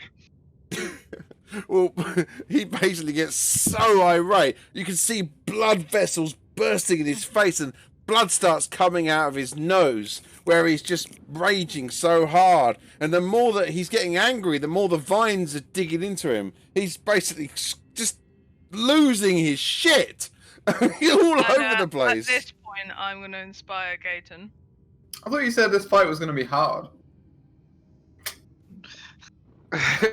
Very We lucky. destroyed it. I don't think he's done any damage yet. I'm Poor gonna creature. inspire Gaten. Hasn't hit anyone. This is only the I'm- first battle. I'm gonna pull out my loot, which I've been carrying this entire time but never used. Just to mock him further. And just start playing some music, but really, really badly on purpose, just to annoy this creature even more, but then to inspire Gaten to do his thing. Okay. This fight is so easy. We're not even trying very hard. You were just trapped in some vines. We thought you were the big boss. I am powerful. We should have gone for the dragon, man. Go on, Gaten, you can do it. Go on, Gaten, you can do it. Yeah, fairy fire and darkness and casting dancing lights is not really going to help him much when he's restrained. Yeah, he's pissed. Gaten, you feel inspired. This battle is That's just my last little slot done. you could take on anything. It's the start of the day, and it's the start of a session, and you've got almost no spells left and anything. But hey, F4 level ones. Mine is Page. cantrip. Paige, Excuse me. Yes, Paige. I shall My dear. shoot one of my glorious arrows again. Do you say anything heroic? Not yet. I don't like being a show off yet. So I'm just gonna An Arctic I'm Explorer gonna- never shows off. I'm gonna quietly just keep at my arrows, and then I'll take all the glory after the battle when these Okay. guys are drooling over my arrows. You can see it's looking fucked, absolutely fucked. I mean, I thought that the psychic blast was going to kill it. It was just like. I mean, blood can coming out I- of it. These boxes, how many feet are they? Like, can I run up No, and charge with my? Yeah, exactly. no, you're a So halfling. I'm just gonna. That'll take you I'm like gonna 2 keep- days. Yeah. I might fall into one of those crevices. to be Yeah. honest, So, let's just keep shooting. And you have got the ensnaring attack on your bow still. Yeah, third round, so I Yeah, should be you able got to 10 still rounds. keep. So Yep, I'm gonna attack. do it. Boom. nice. Okay. The arrow strikes it straight through the head. It's like, shut up, shut up. It collapses. The legs just kind of go, and they kind of twist up in a curled leg fashion. Nice. Jimmy just starts kicking it. Is that all you got? Is that all you got? Starts stabbing it a bit more with its claws. Well done, Jimmy. Claim the kill for the boys. I killed it, everyone. Sure. The arrow in the head worked. It helped, but It was enough to distract it for me to get the killing blow in. that's it. Okay, It was Um, me. you can see you're quite a bit nearer to the light now. As you look further away, panting heavily, the body starts rolling slightly. Jimmy looks over. We should throw it down the crevice. Maybe the dragon can eat it for dinner. And No, because Harry tried to do that last time. The whole horde of army was gonna come. this is true. Was he wearing any like amulets or anything? Any fancy stuff around its Okay, neck? you search the body, and you can find that he had quite a nice, clean set of armor on, but it's been absolutely ripped to shreds by Gain's axe. And the force damage has kind of like melted bits of the links in the armor. There's nothing usable on him. He wasn't really wearing anything. He has got quite a nice longsword. It's a masterwork longsword, so it's got a non-magical +1 longsword. It's an exquisite longsword. And its longbow is very good as well. That's also masterwork. So it not plus too non. Sorry, Is it not a bit too big? it's massive. Might be too this big for bow. me. Yeah, you wouldn't be able to wield it. It's huge. Is I it might salvageable wield it. to some extent? I mean, you could try and modify it, but you'd have to carry it around with you until you can get it to a Boa Fletcher. Nah. I'll find it. I'm just gonna clip off a little bit of its hair for my Arctic adventures because it's white. It is white. It's beautiful white, in fact. It is beautiful white. Gonna make a Give fur me no coat one. out of it. Yeah. Yeah, I Okay, like little trophies. Not trophies, really. It's for my, I'm an explorer. I'm a collector as well. To be fair, I inspired you in the last game by taking the skin, making it into an Arctic Explorer badge of one of the creatures, and you earned it by killing it. You did. You Nice. did earn that badge. Okay, you've now got a Dryder badge to go along with your Drugar badge, which you've now kind of like put on your pin there, next to your Orc It's a bigger badge. badge, isn't it? It's Haha. a bigger badge. It's a bigger badge. Yeah, it's got. A You lot just of need hair. them like sewed here, dried a picture, Durgar, and then you just tally them up as, as we go. Like I think once- I'm going to be covered with them in the next it's just session. like, what's your armor? It's just my tally armor. It's wove with sort To of be mithril fair, silk. if I was to fight a creature that had all of its kills on its armor, I'd be a bit worried. It'd look cool though. Fair enough. Okay, you can see that this kind of wasteland goes on for quite a long time, and then it slopes down, and you can't see anything but a blue glow through this slope. But as you keep traveling, you start to see that part of a temple reveals itself, and you can see an interesting sight. It was quite far, and you have to travel for about 15-20 minutes over this wasteland. But thankfully, nothing else seems to be here. This Dryder seems to be some sort of guard duty. I'm not sure what he was guarding. And then you do find out what he was guarding. As you crest the hill, you see before you this like tower that has these cracks around it. Oh dear, what a jumble of people and bits. That's just left That's over. Sauron. Hold on. That's the only trouble doing this. I have to kind of reset where you all are. You're kind of coming in over here again. So as I said to you before, you're coming in. Two creatures around the back. Oh, and around the front. They Yeah, must be guards. Jimmy takes a quick fly in the air, and he says like, "There's two of them at the back, and there's two of them at the front. These are drow, and these drow look very finely kitted out. They've got like a black cloak over them with their heads drawn, and they're basically pointed. There seems to be two entrances into this tower, one on either side, and they basically are guarding both entrances. And you can see from inside blue glowing lights shining up like shafts, four blue shafts, and in the center there's like a green dome of like arcane rippling power. It looks like a shield of some kind of like I saw there's somebody inside the dome, in that light dome. I don't know who it is though. You're not sure if they've seen you. They're basically on rigid guard duty.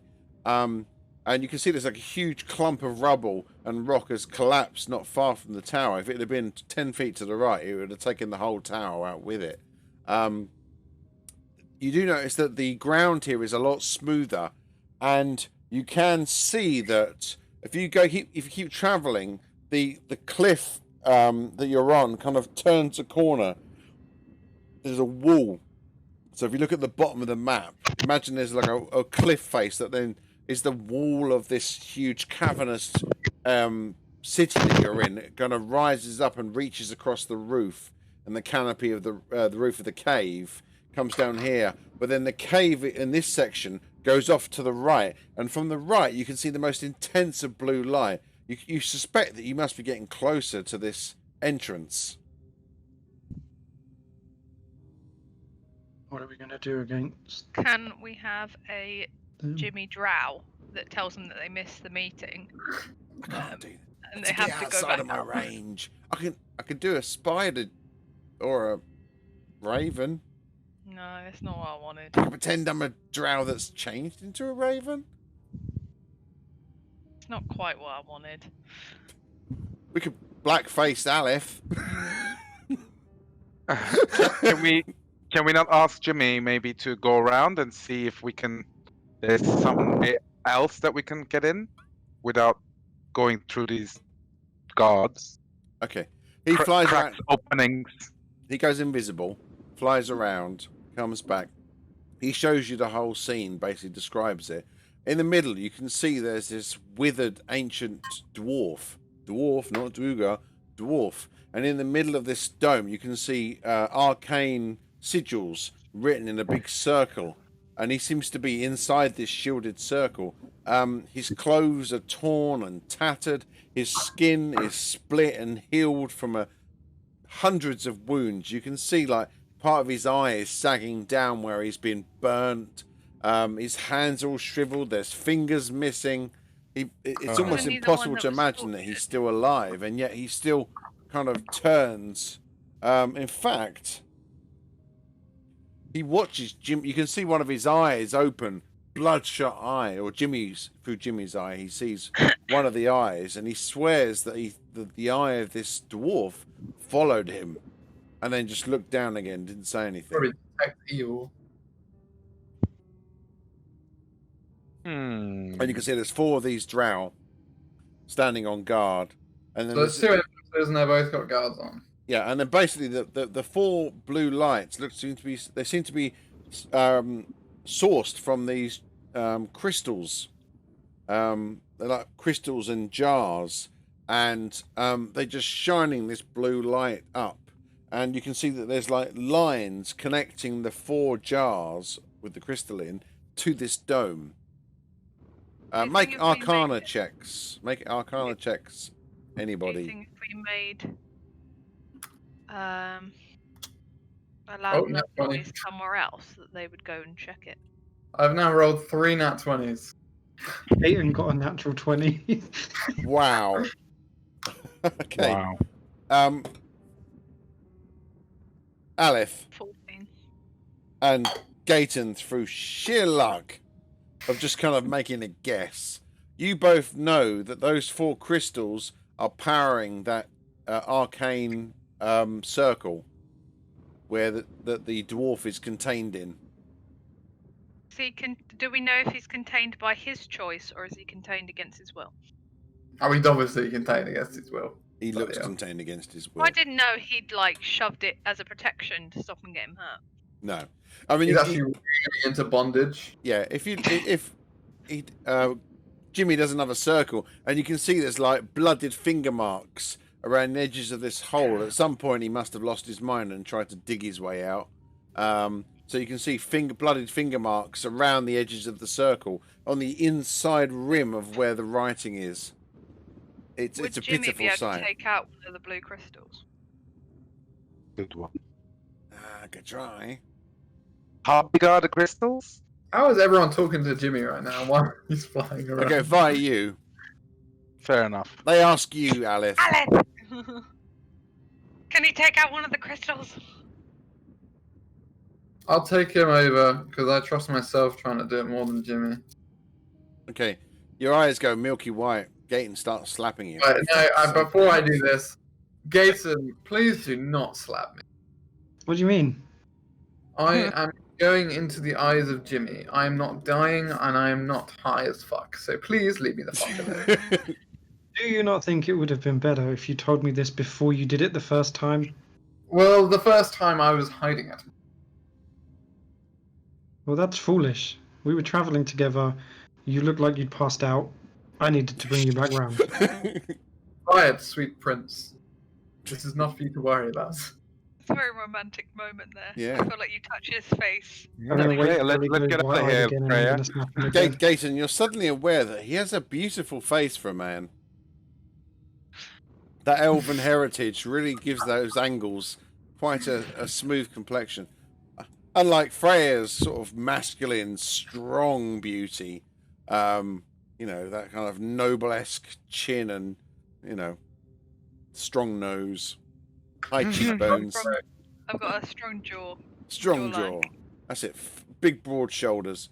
Okay. I try and take one of the crystals then, I would guess. You start making your way down. As you do, the blue crystals start to spark and light up. The dwarf looks up at you and goes, "No, no, no!" Yeah, And I do not. How close? Ah. Make a Make Why I took over and Jimmy was not doing it. make a dexterity save.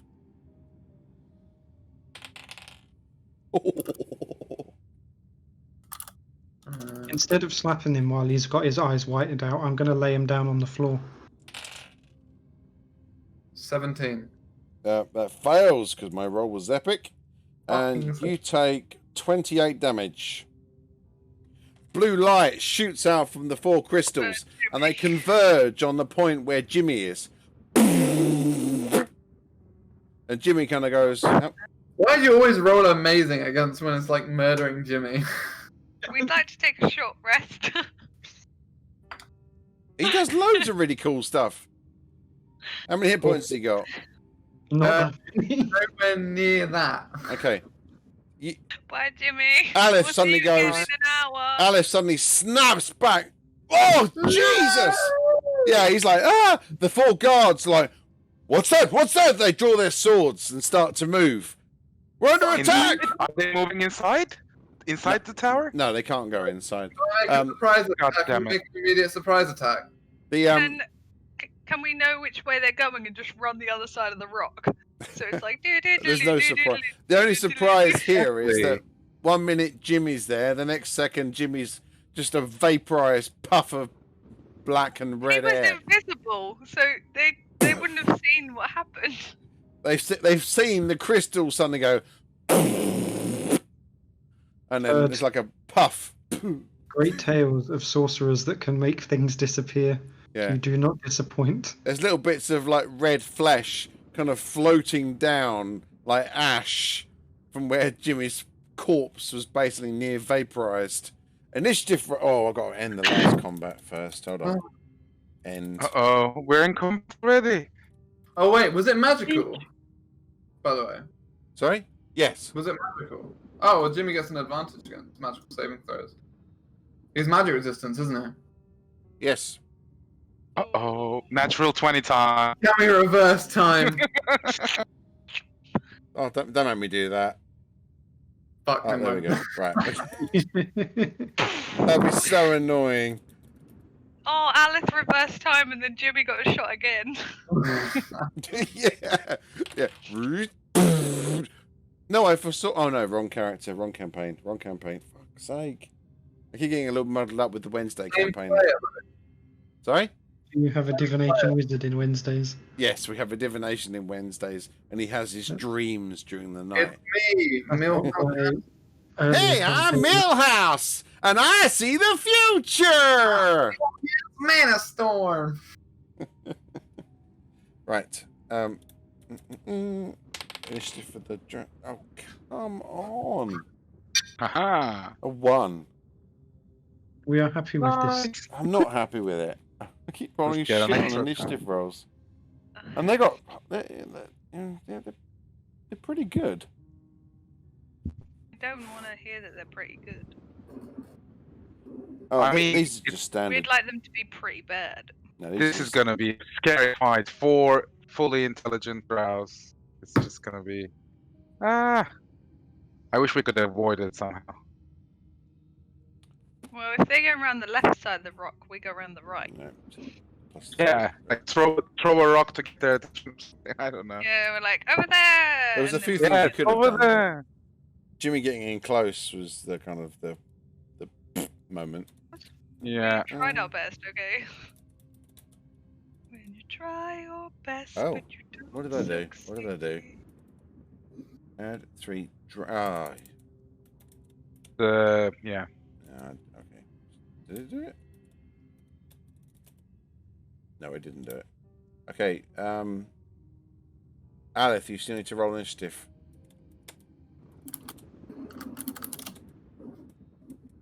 Nice. Alright, I've added the drow. My typing's just gone to shit. There we go. Me at the bottom Nice. again. Yay. Hey. Okay, Aleph. Yeah. Aleph. We're going straight in there. You come Great. round. The shock of being inside Jimmy's consciousness as his body was vaporized it just shook you completely. It's like having a jolt of double espresso. You're like, whoa, whoa, whoa, whoa, whoa, and you're like ready to jump straight into combat, which is the narrative way of saying you go first. I'm fuming. These guys about to get full blown. What's coming for them? Are these two guards still standing at the front? Yes, but look, they're doing this. So they're about to move. What's happening? Why are we getting close to the screen? I'm just trying to measure distances. Really inconveniently placed me so that I'm really far away from everything. So inconvenient of the inconvenience. That is inconvenient. Is that actually where I'm standing, or do I get to choose? No, that's where you're standing when it happened. Right. Because you were not Then supposed to go into combat. I guess I'll just move. What happens if you knock someone back onto a surface? They don't move. So it doesn't have any like concussive effect or. No. Oh, Bit lame. I'll do it again if you want. Oh, I mean, it hurts them. Don't get me wrong, but mechanically, there's no damage from that. Alright, I'm gonna run To the hills. 60 feet forwards and cast Shatter, because I'm pretty sure you can still use an action. How does it work about charging and spells? You can only move your movement and cast a spell. So 30. You can't do a dash action. Move 30 feet forwards, which puts me just. Wait, actually. 5, 10, 15, 20, 25, 30. Oh no, you're not going to cast a shatter. Why? Where are you going to put it? I need to know exactly where you're going to put the shatter, please.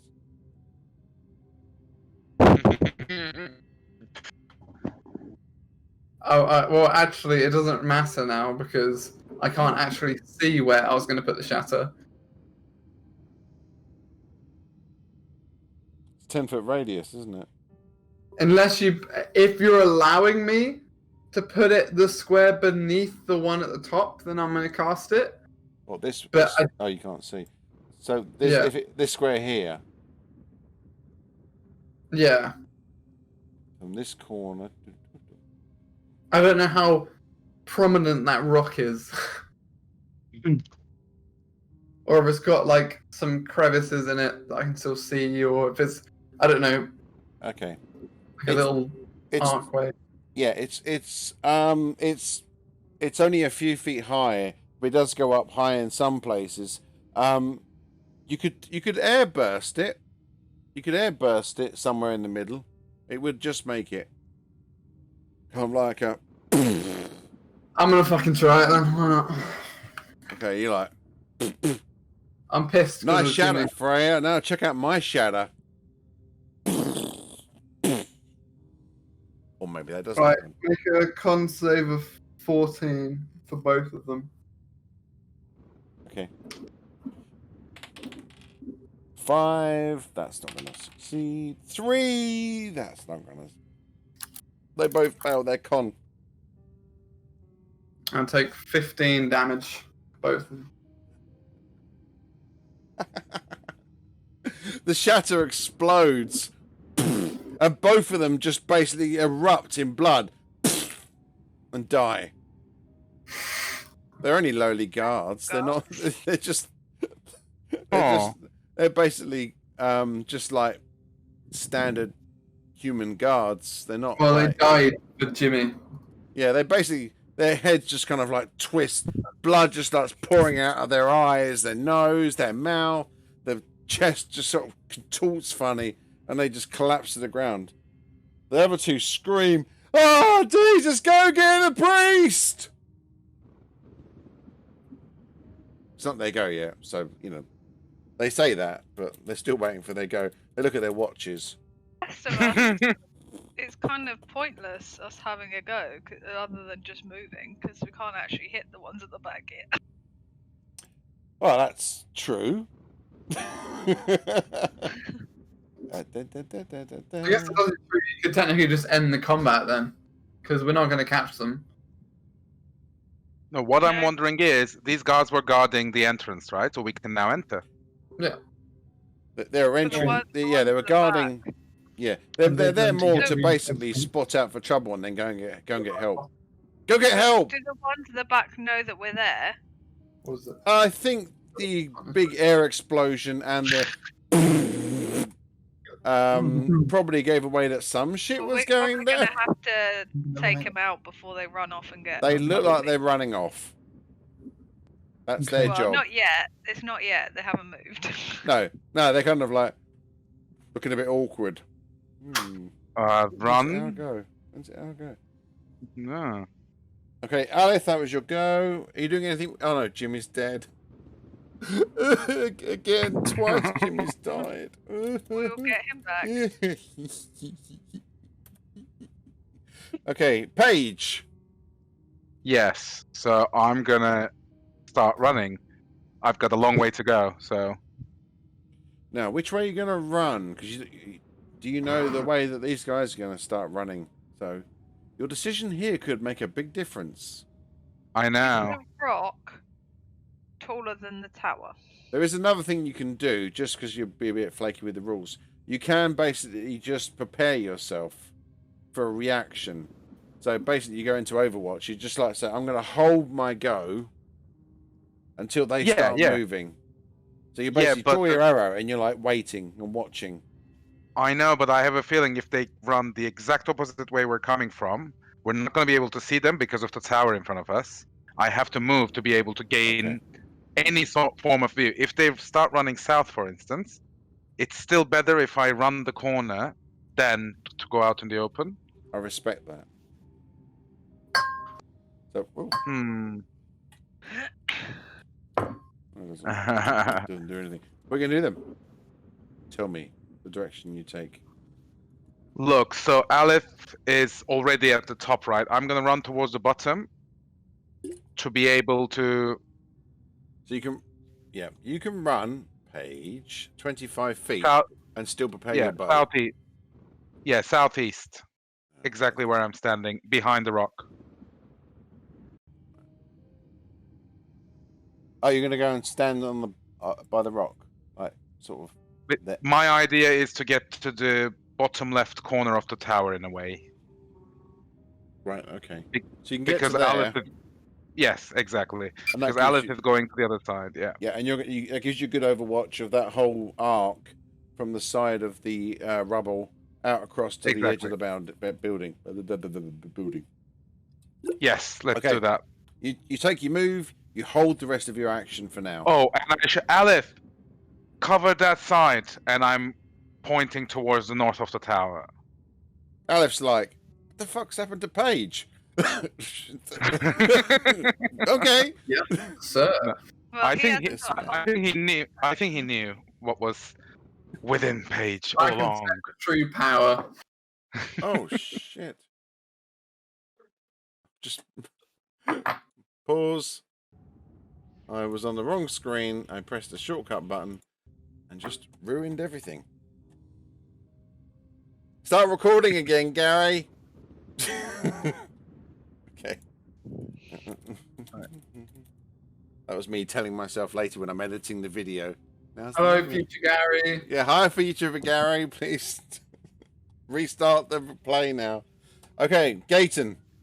You can see Paige has run over to the new Paige. We're going to call her New Paige. New Paige has run over to the corner, prepared herself with a bow, and is on Overwatch, just watching out over this tower. Aleph is heading to the north of the tower, casting his powerful spells as he does. Not that any of you got any spells left. Nope. I've got stuff. What are Four you level talking one about? slots. Run as close as possible to the entrance that the Cantrips. two we just killed were guarding. Yo, Eldritch Blast is strong. Don't diss it. No. Lower levels, it's awesome. That knockback is. Also, when I get level 5, I also found out. Guess who gets to summon demons? This Freya. guy. Come here, demon daddy. Paige. I didn't know it was part of anything. I didn't Jimmy? actually know warlocks could summon demons, as in other than familiars. But it turns out in Xanathars, they added the summon lesser and greater demons. Gonna be even more evil. Great. Be ready for that. Oh God, you are going down to the dark path. Favor. That way madness lies. Okay, so you, Gayton, so you're doing max run for the lower half of the tower. To the entrance that the guards were guarding. We're fucking sieging this bitch. 5, I want to 10, try and talk to the cleric eventually. 20, 30, Good plan. 5, 10, 15, 20, 25. Charlotte, have you checked your Snapchat? What's your movement? It's 30, Yeah, isn't but I it, can't Gayton? do. Yeah, 30 at the moment. Yep, okay. You got as far as there. Look at me and him. Jokes. Yeah, no, but you did half movement, and you're still on Overwatch. He's used both his movement. He's dashed. Yeah, I know, but small legs. Yeah. The only ranged option I have is a little hand axe, and the range on them isn't great. So there's no point me covering an retreat. You are starting to think you should maybe like use a ranged weapon occasionally. I mean, you're a big ass bastard. You could probably have used that longbow. I've got hand axes. Of course Don't you wanna have. get They're rid of far that. better for ranged attack.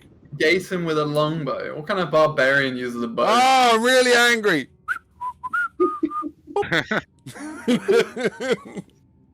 Just pop a couple of these off first. Hey, barbarians I can got use bows. Repeating crossbows, and then I could just go in like a mad soldier, like. Medieval Rambo. Yeah. Come over here. Heavy repeating crossbow. Get to the airship. Okay, Gayton, you ran. Ran to the tower. Freya. What powerful spell? Well, what I'm going to do is because Paige is taking the south, I'm going to do half movement as well to go nearer to Aleph and then get out my heavy crossbow North and boys. reaction shot from there. So You've that really way, got to start showing who's boss with this Either bow way- again. either way that they go, we're defending. 5, 10, 15, 20, 25. Look at them 30. tactics. Very good. Yeah, there's all sorts of tactics going down. You little pros. Okay. Heavy crossbow at the ready. Oh, it's me. Now you get to know what we do.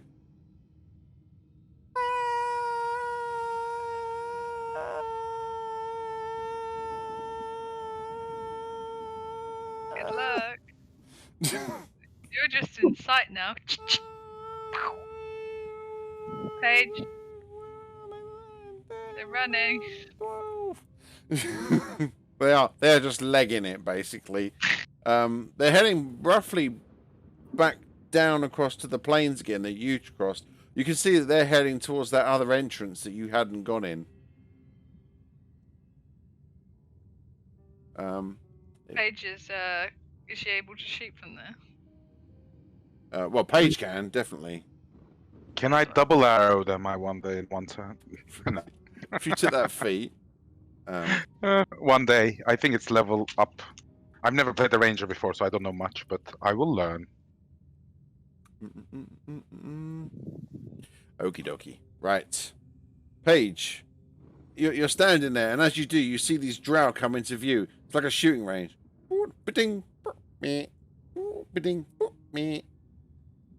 Yes. Take shot. Make an attack with your longbow. Coming right now. You yell out to the drow, "Hey, what's this?"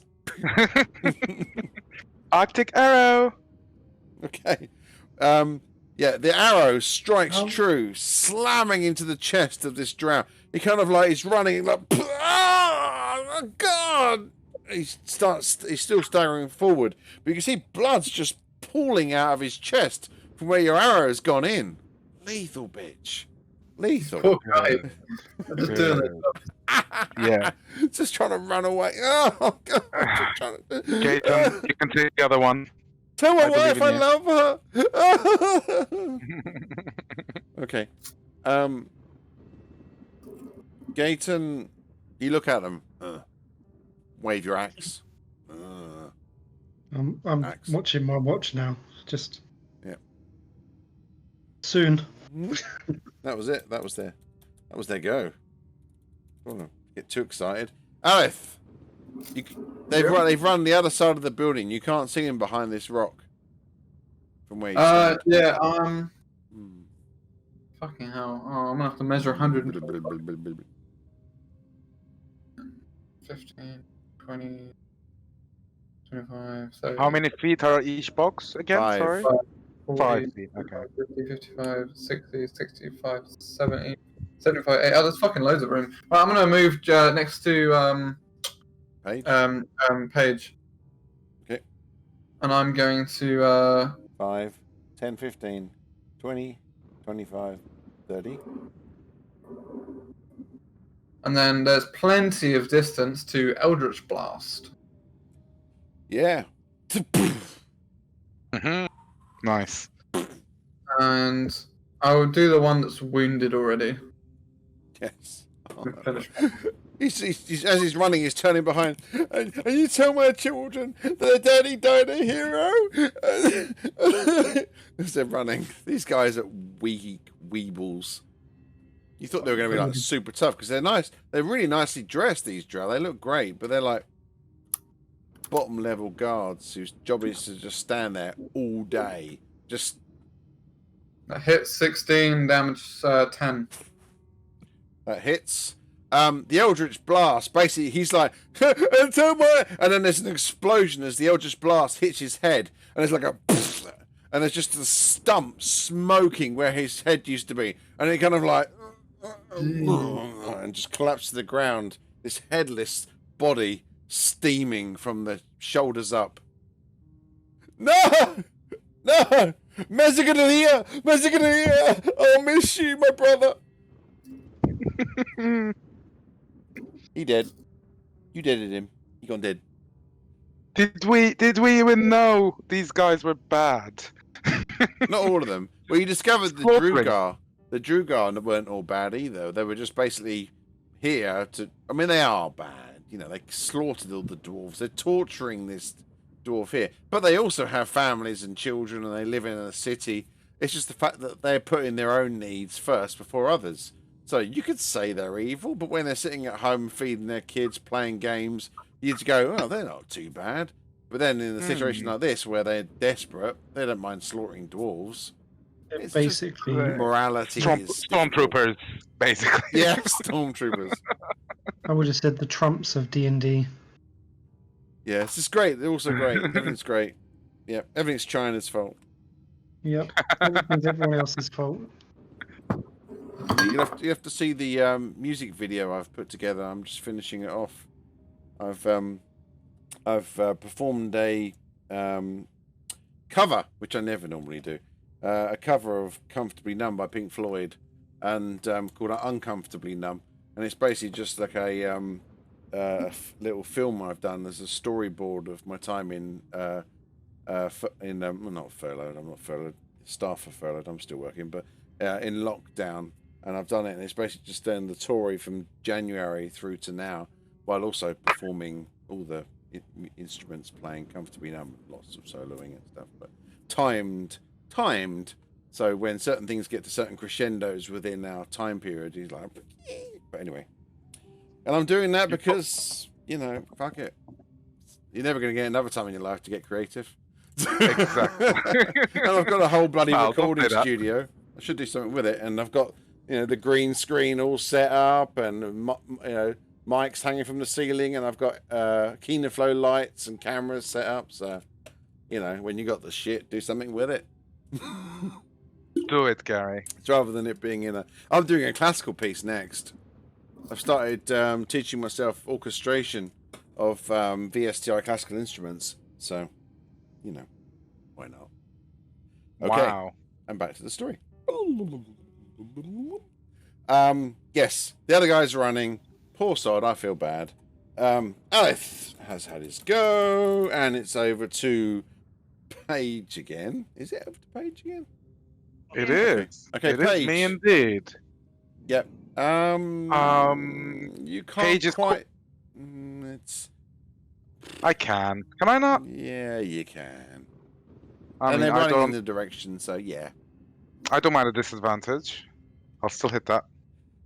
No, you could just move 5 feet anyway, and Yeah, see exactly. I'm clearly. gonna go towards Gaten a little bit, and then I'm gonna shoot my arrow to finish this off. Slightly questioning myself why we're doing it, but why not? Yeah, this drow's kind of like crying. Exactly. I feel awful, but finish the torture, right? Yeah, you've got to kill so you can survive. I mean, isn't that just what the drow are doing? Exactly. Ugh. Oh, Morality is so great. And I think I've killed him. I feel awful. Yep. Like completely destroyed him, actually. Yep. So basically, the next one's running along, and the arrow just basically pierces his eye, and for a few seconds he's like,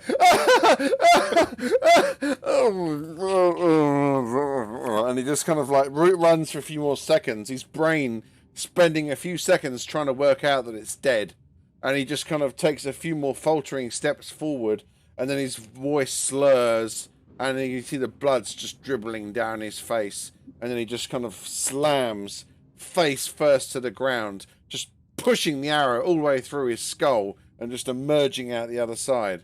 As he like, oh, yeah, they're dead.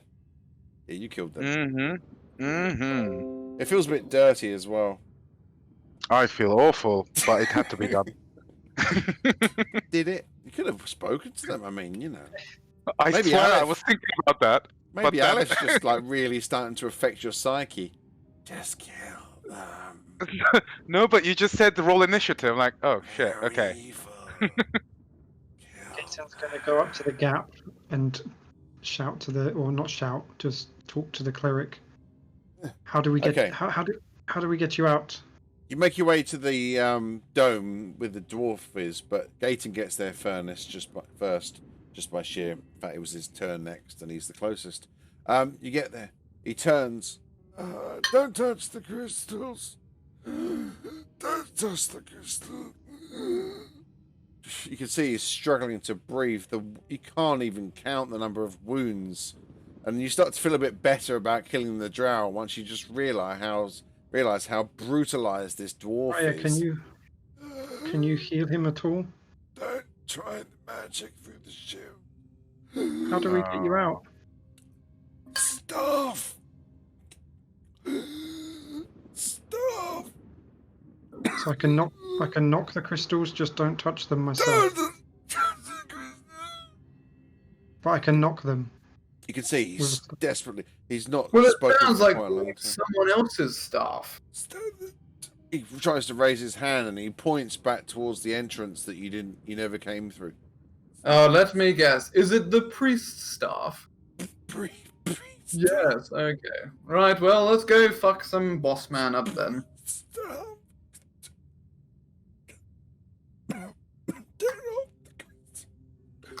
He lies down. Okay. He Bye-bye. just starts to slip from Guys? consciousness. Don't touch the crystals.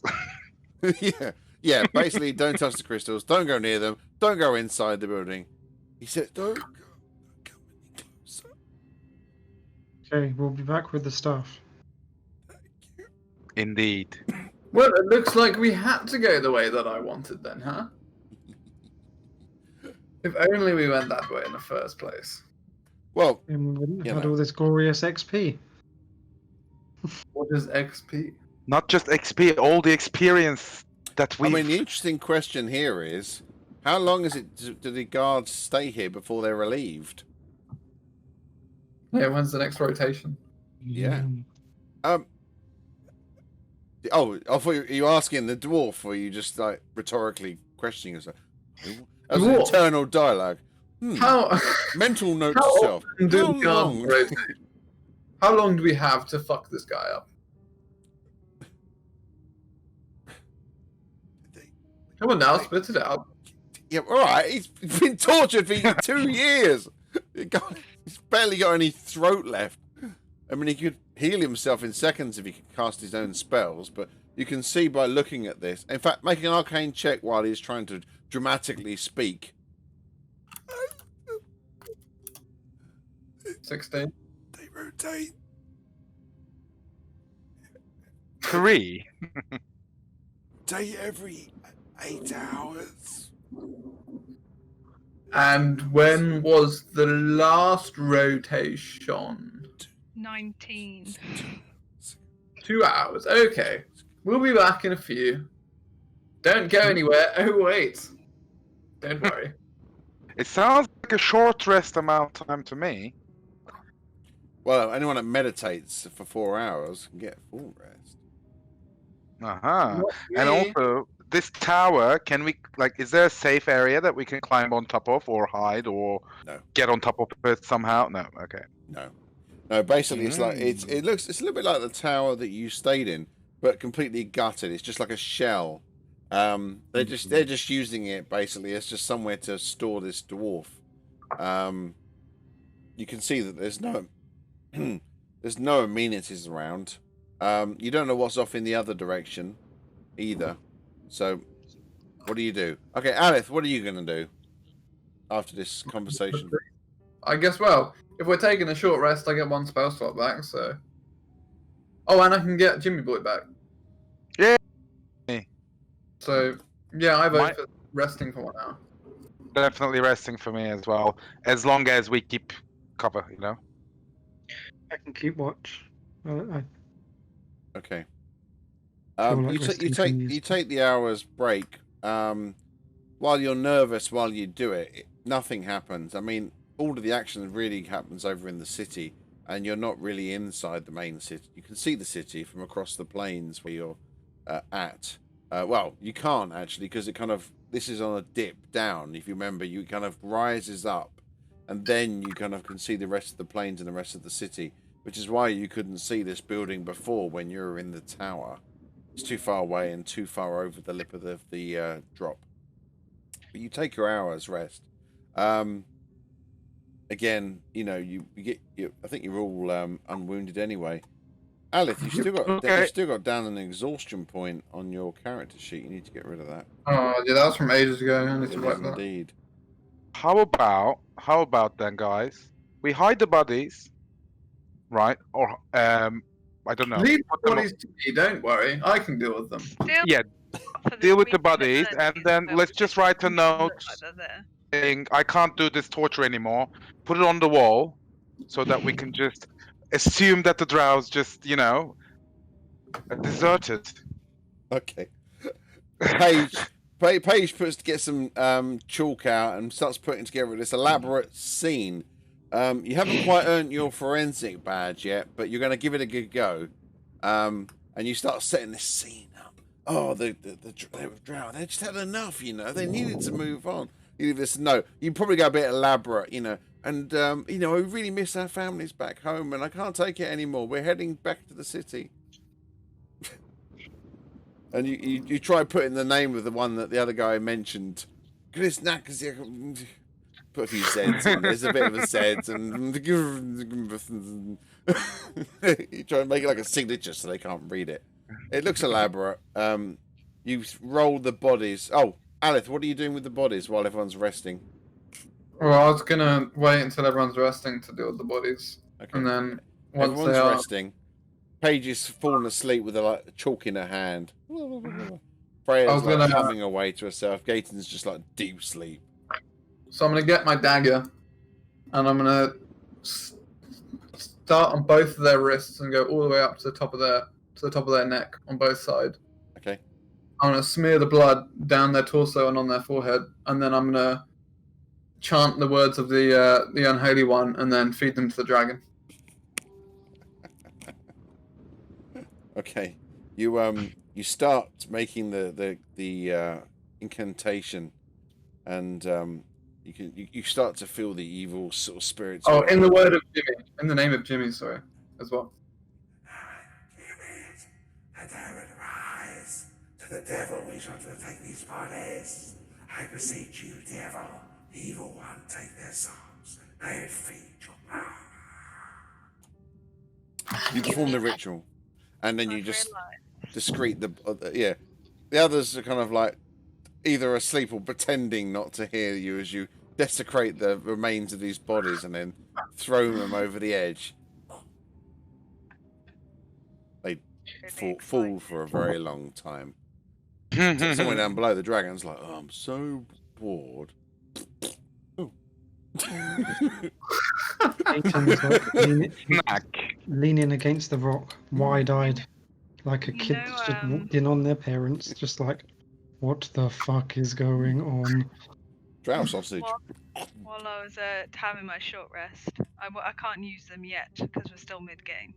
But I realised that I could choose my feat, as in F-E-A-T. And I've chosen to take some spells from the Warlock. So now, in my next game that we play, I can use Chill Touch, Eldritch Blast, and Hex. I'm gonna have Chill some fun. touch. Join the club, bro. I'm gonna have fun in our next attacks. Is that three cantrips you chose, right? From a 2 cantrips, and I got a first level spell. Wow. Unlimited power! I'm assuming because I've done it mid-game, chosen my feat, that I can't use it until our next week. But I'm just No, letting you you know. can. Ah ha ha! If it was Then on I a, shall up. if it was a legitimate feat that you've used on a, you know, when you're in your last level, Yeah. and you've got it, yeah, I give out XP Perfect. instantaneously. Basically, as you evolve, you've been studying and watching Aleth as he's been casting some of these spells, and then you secretly sit there when they're not watching, and you're like, and after I'm a while, just you start excited seeing like because ghostly I'm such a hands. boss for 120 feet, so I'm just excited to start firing some more things. Yeah, you're like, you're getting a real taste for this power. You've always hidden this I spellcasting love ability from your power. father, but since you've been Oh, around yeah. Aleth, he's been I a don't bad think in our influence. big battle I even used power really in front of him. I just kind of used the crossbow. Yeah. Oh, look at me, father. Boom. Boom. Love you, father. Boom. And then when he's not there, shut up! Yeah, bullshit. La la la la. Anyway, the rest is over. You kind of like, oh, you're really fed up with these short rests now. You really could do with a long rest. In I'm fact, really good at the yeah, you've not been getting much long rest since you got into these Ice Peak Mountains. It just, I mean, if it wasn't for the short rest, you would just be walking around like with a hangover. But you kind of hang it together that you're power sleeping, you know, like a proper exec, you know, getting those little power naps in before your next board meeting. You're up. Where are you going? So there's right, there's round the corner to the glowy thing, or you go The left direction back to that the the gate. drow were running. I'm back! Jimmy kind of... Yeah. Boss man says thanks for those souls, by the way, Aleth. He's munched on their souls. It was very tasty. I'm back. Okay, he starts floating around like an annoying imp. I like how willing we all now are just to, give them themselves. Off you go. It's for the greater good. But It's the technically, greater no good. one knows. I did wait when everyone was sleeping. Jimmy just... He's trying to turn everybody Jimmy's else. very Jimmy's job is to loud. try and turn Freya and Aleth and Gaten and Paige to the dark side. So are you going Good. right or left? Whichever direction the drow were running. They were running left.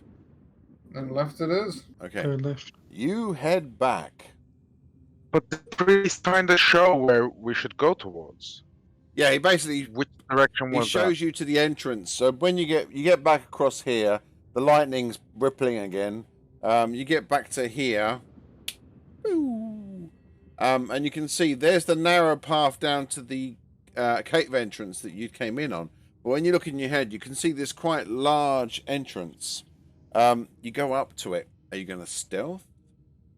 As you approach it, you can see that the ground rises up and it turns into sort of these steps leading to this large square entrance. From inside, you can see like a green glow. Whoa. Whoa. Whoa. Come from inside this entrance. Do you approach? Who's going think we- first? Gaten will. Okay. Stealth is not my forte. go He's stealth. going to try stealth. Okay, Gaten, not Jason, step forward. Carry the halfling. Make a stealth roll. 22. Very good. You kind of find a nice shadow to hunker Uh-oh. down in. I told you. I told you. Freya's okay. Freya and Clunk, Gaten, clunk, you start clunk. moving forward, picking your ground carefully. Yeah, I'm not very To stealthy be either. fair, on the last Come- one, come when join we me, were brother. attacking the actual Drago, myself and Gaten were awful stealth, but you two had great stealth, so now we've just swapped around. You just switch around. It's your time. Okay, you look into the entrance and you can see there's like pools of this green fluid moving around, and you can see there's some more of these Dryder drones. Thank God.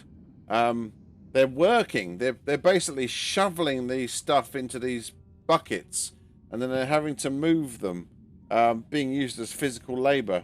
And you can see, if you look further on the entrance, 2 more drow are basically watching over these Dryder drones. They're not actually looking towards you. Their backs are turned to you, and you can see them looking out. Go on, drones, keep working. So you can see that they're obviously, and you can see there's another. If you look across this cavern, you can see another entrance, and you can also see a set of stairs, really steep stairs coming down from another area above with a slight orange glow. You suspect that that's where you would have come down if you'd have got to this point. The whole day through. Yeah. I'm just And imagining you can- this in my home. And you can see that there's another entrance right across. This is quite an ornate entrance. Again, it's like this one. It rises up, and then you can see steps leading to another entrance into another area that's also glowing green, but an even brighter green than here. We like to do. You're not sure what this green stuff is, but they seem to be mining it, or at least scooping it. Gaten and Freya, you went first.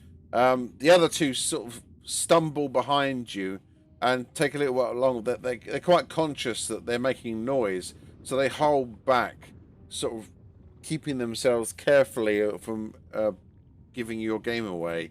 You two step forward. You can see that you are about 15 feet away from these guys at the moment.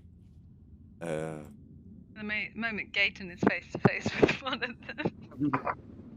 We need to take out the drow Really at the top stealthy. first.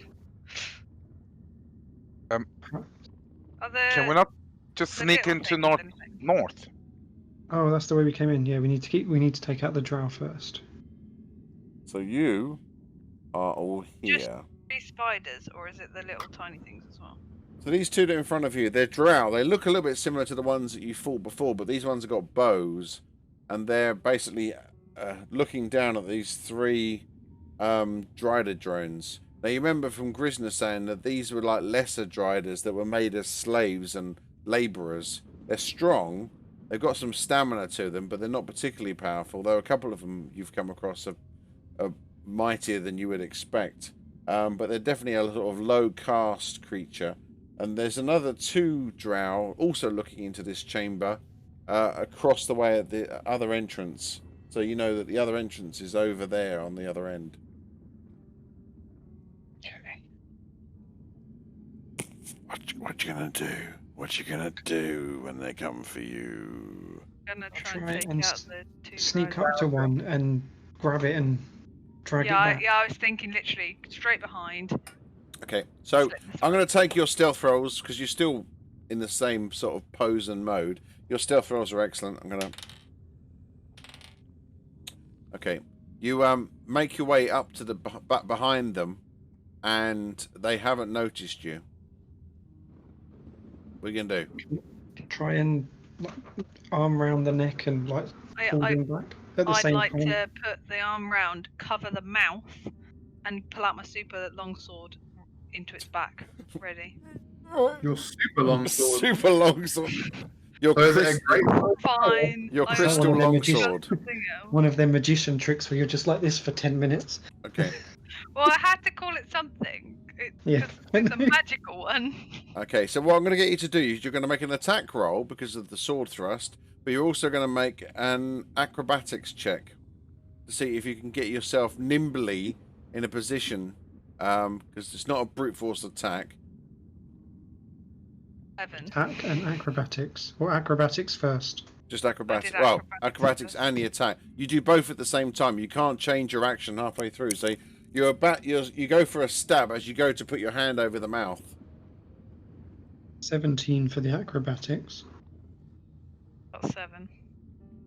Okay. And then make your attacks. And I shall tell you what happens. 17 for the attack. Now, what weapon are you 24. using? Blizzard. The so battle I'm gonna- axe. yeah, I'm gonna like put the handle I've across his neck. decided, And because I got pull it up. 7, Oh, that I decided to go 2 hands on my longsword instead of trying to grab them. No, you go for it. You can't change your mind. You do go for it. So basically, here's what happens. Hmm.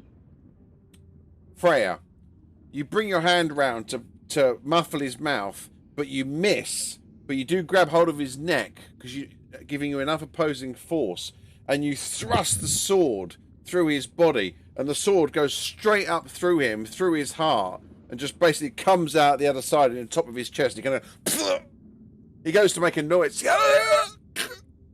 and just blood, just like, and he just dies in your hand. I'm gonna slowly take the longsword out and lower him to the ground. Okay. So basically, the response is he did make a noise, but because you killed him outright, it wasn't too much of a noise. And I'm now just seeing if anybody heard that.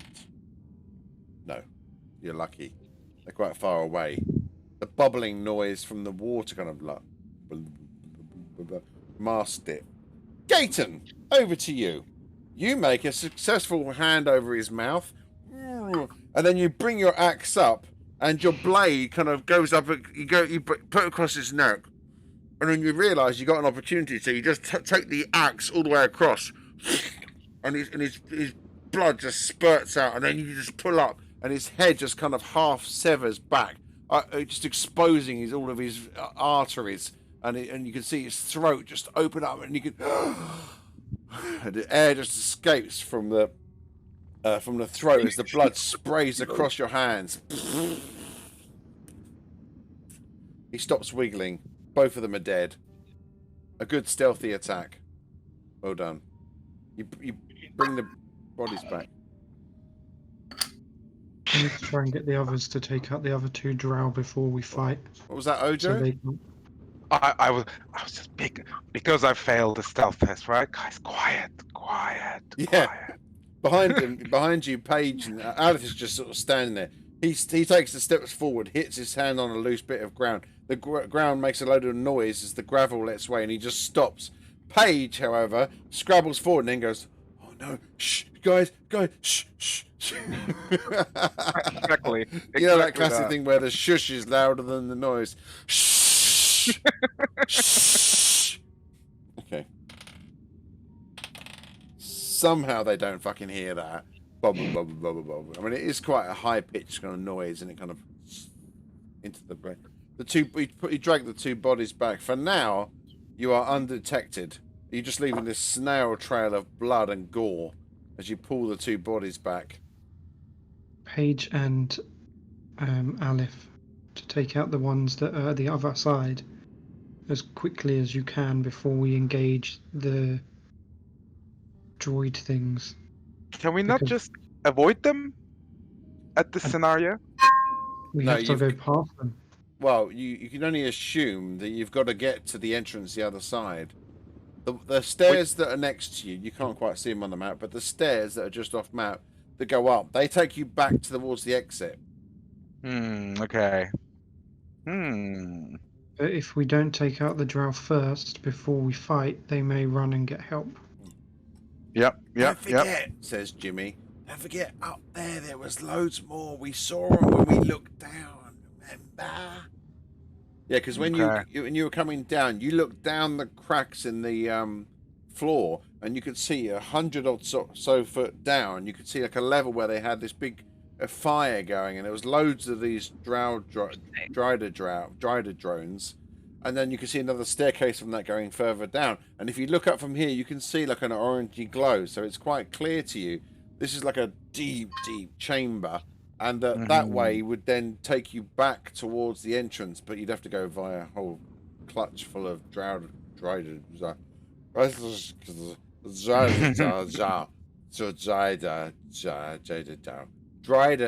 drones. Thank you. You're welcome. Okay. Jimmy, So for now, there's 3 of these Drider drones working away green goop into buckets. Hi-ho. And they're moving them over to somewhere, but at the moment they're not moving much. They're still loading. Do we know what the green goo is? Yeah, that's what I was thinking. No, you don't. can we get Jimmy to go invisible behind one of the drow, and Jimmy and Aleph focus that one, and Paige and Freya focus the other one? That should guarantee they both fall before they can get help. Yep. So, Gaten will stand there with an axe and go, Gaten will get ready to run in on the other ones once the drow fall. Yeah, so basically there's these strange hexagonal steps that lead down to the right of your edge where you're you're not standing on it, you're away from it, but you can see that it leads its way down, and then you have to kind of get around the edge, or you got to leap across to try and get across to the middle. Combat's going to be a bit strange with the Drider drones in the middle, because there's just so much of this ground is fluid, and you don't know what this fluid is at this point. Can we not jump down to south instead of going down the steps? Can we not jump down and then somehow go all the way south unnoticed? I see an opening if we're going south. Yes, so there is very astute observation. You could climb/jump down to the straight south, which isn't where the path goes, but there is firm ground, and you can see it's off map slightly, but you see where there's the bottom of the U shape of the green goo. There is actually a path that actually goes to the steps that lead up, but you can travel around to get to the other drow from there as well. That's my hope, but the way I've been trying to be sneaky today, I doubt we're gonna succeed that. Well, Paige and Freya, you're gonna bow one of the aren't you? Yeah, you're gonna bow one of them. We'll bow the nearest one, allowing it to definitely hit. Okay. Whereas Jimmy will take out the furthest one. Jimmy and Aleph, thank you. Yeah. Attacking each ensures. Think of Jimmy as my arm. Every kill he gets is effectively mine. In your head. Yeah, we'll call it here, I think. You're just about to engage. At the moment, you've secreted your way in, and you're about to just kick off another whole shit storm. So let's not do that. Okay, yeah, we're going to end the session there. Thank you very much for playing today.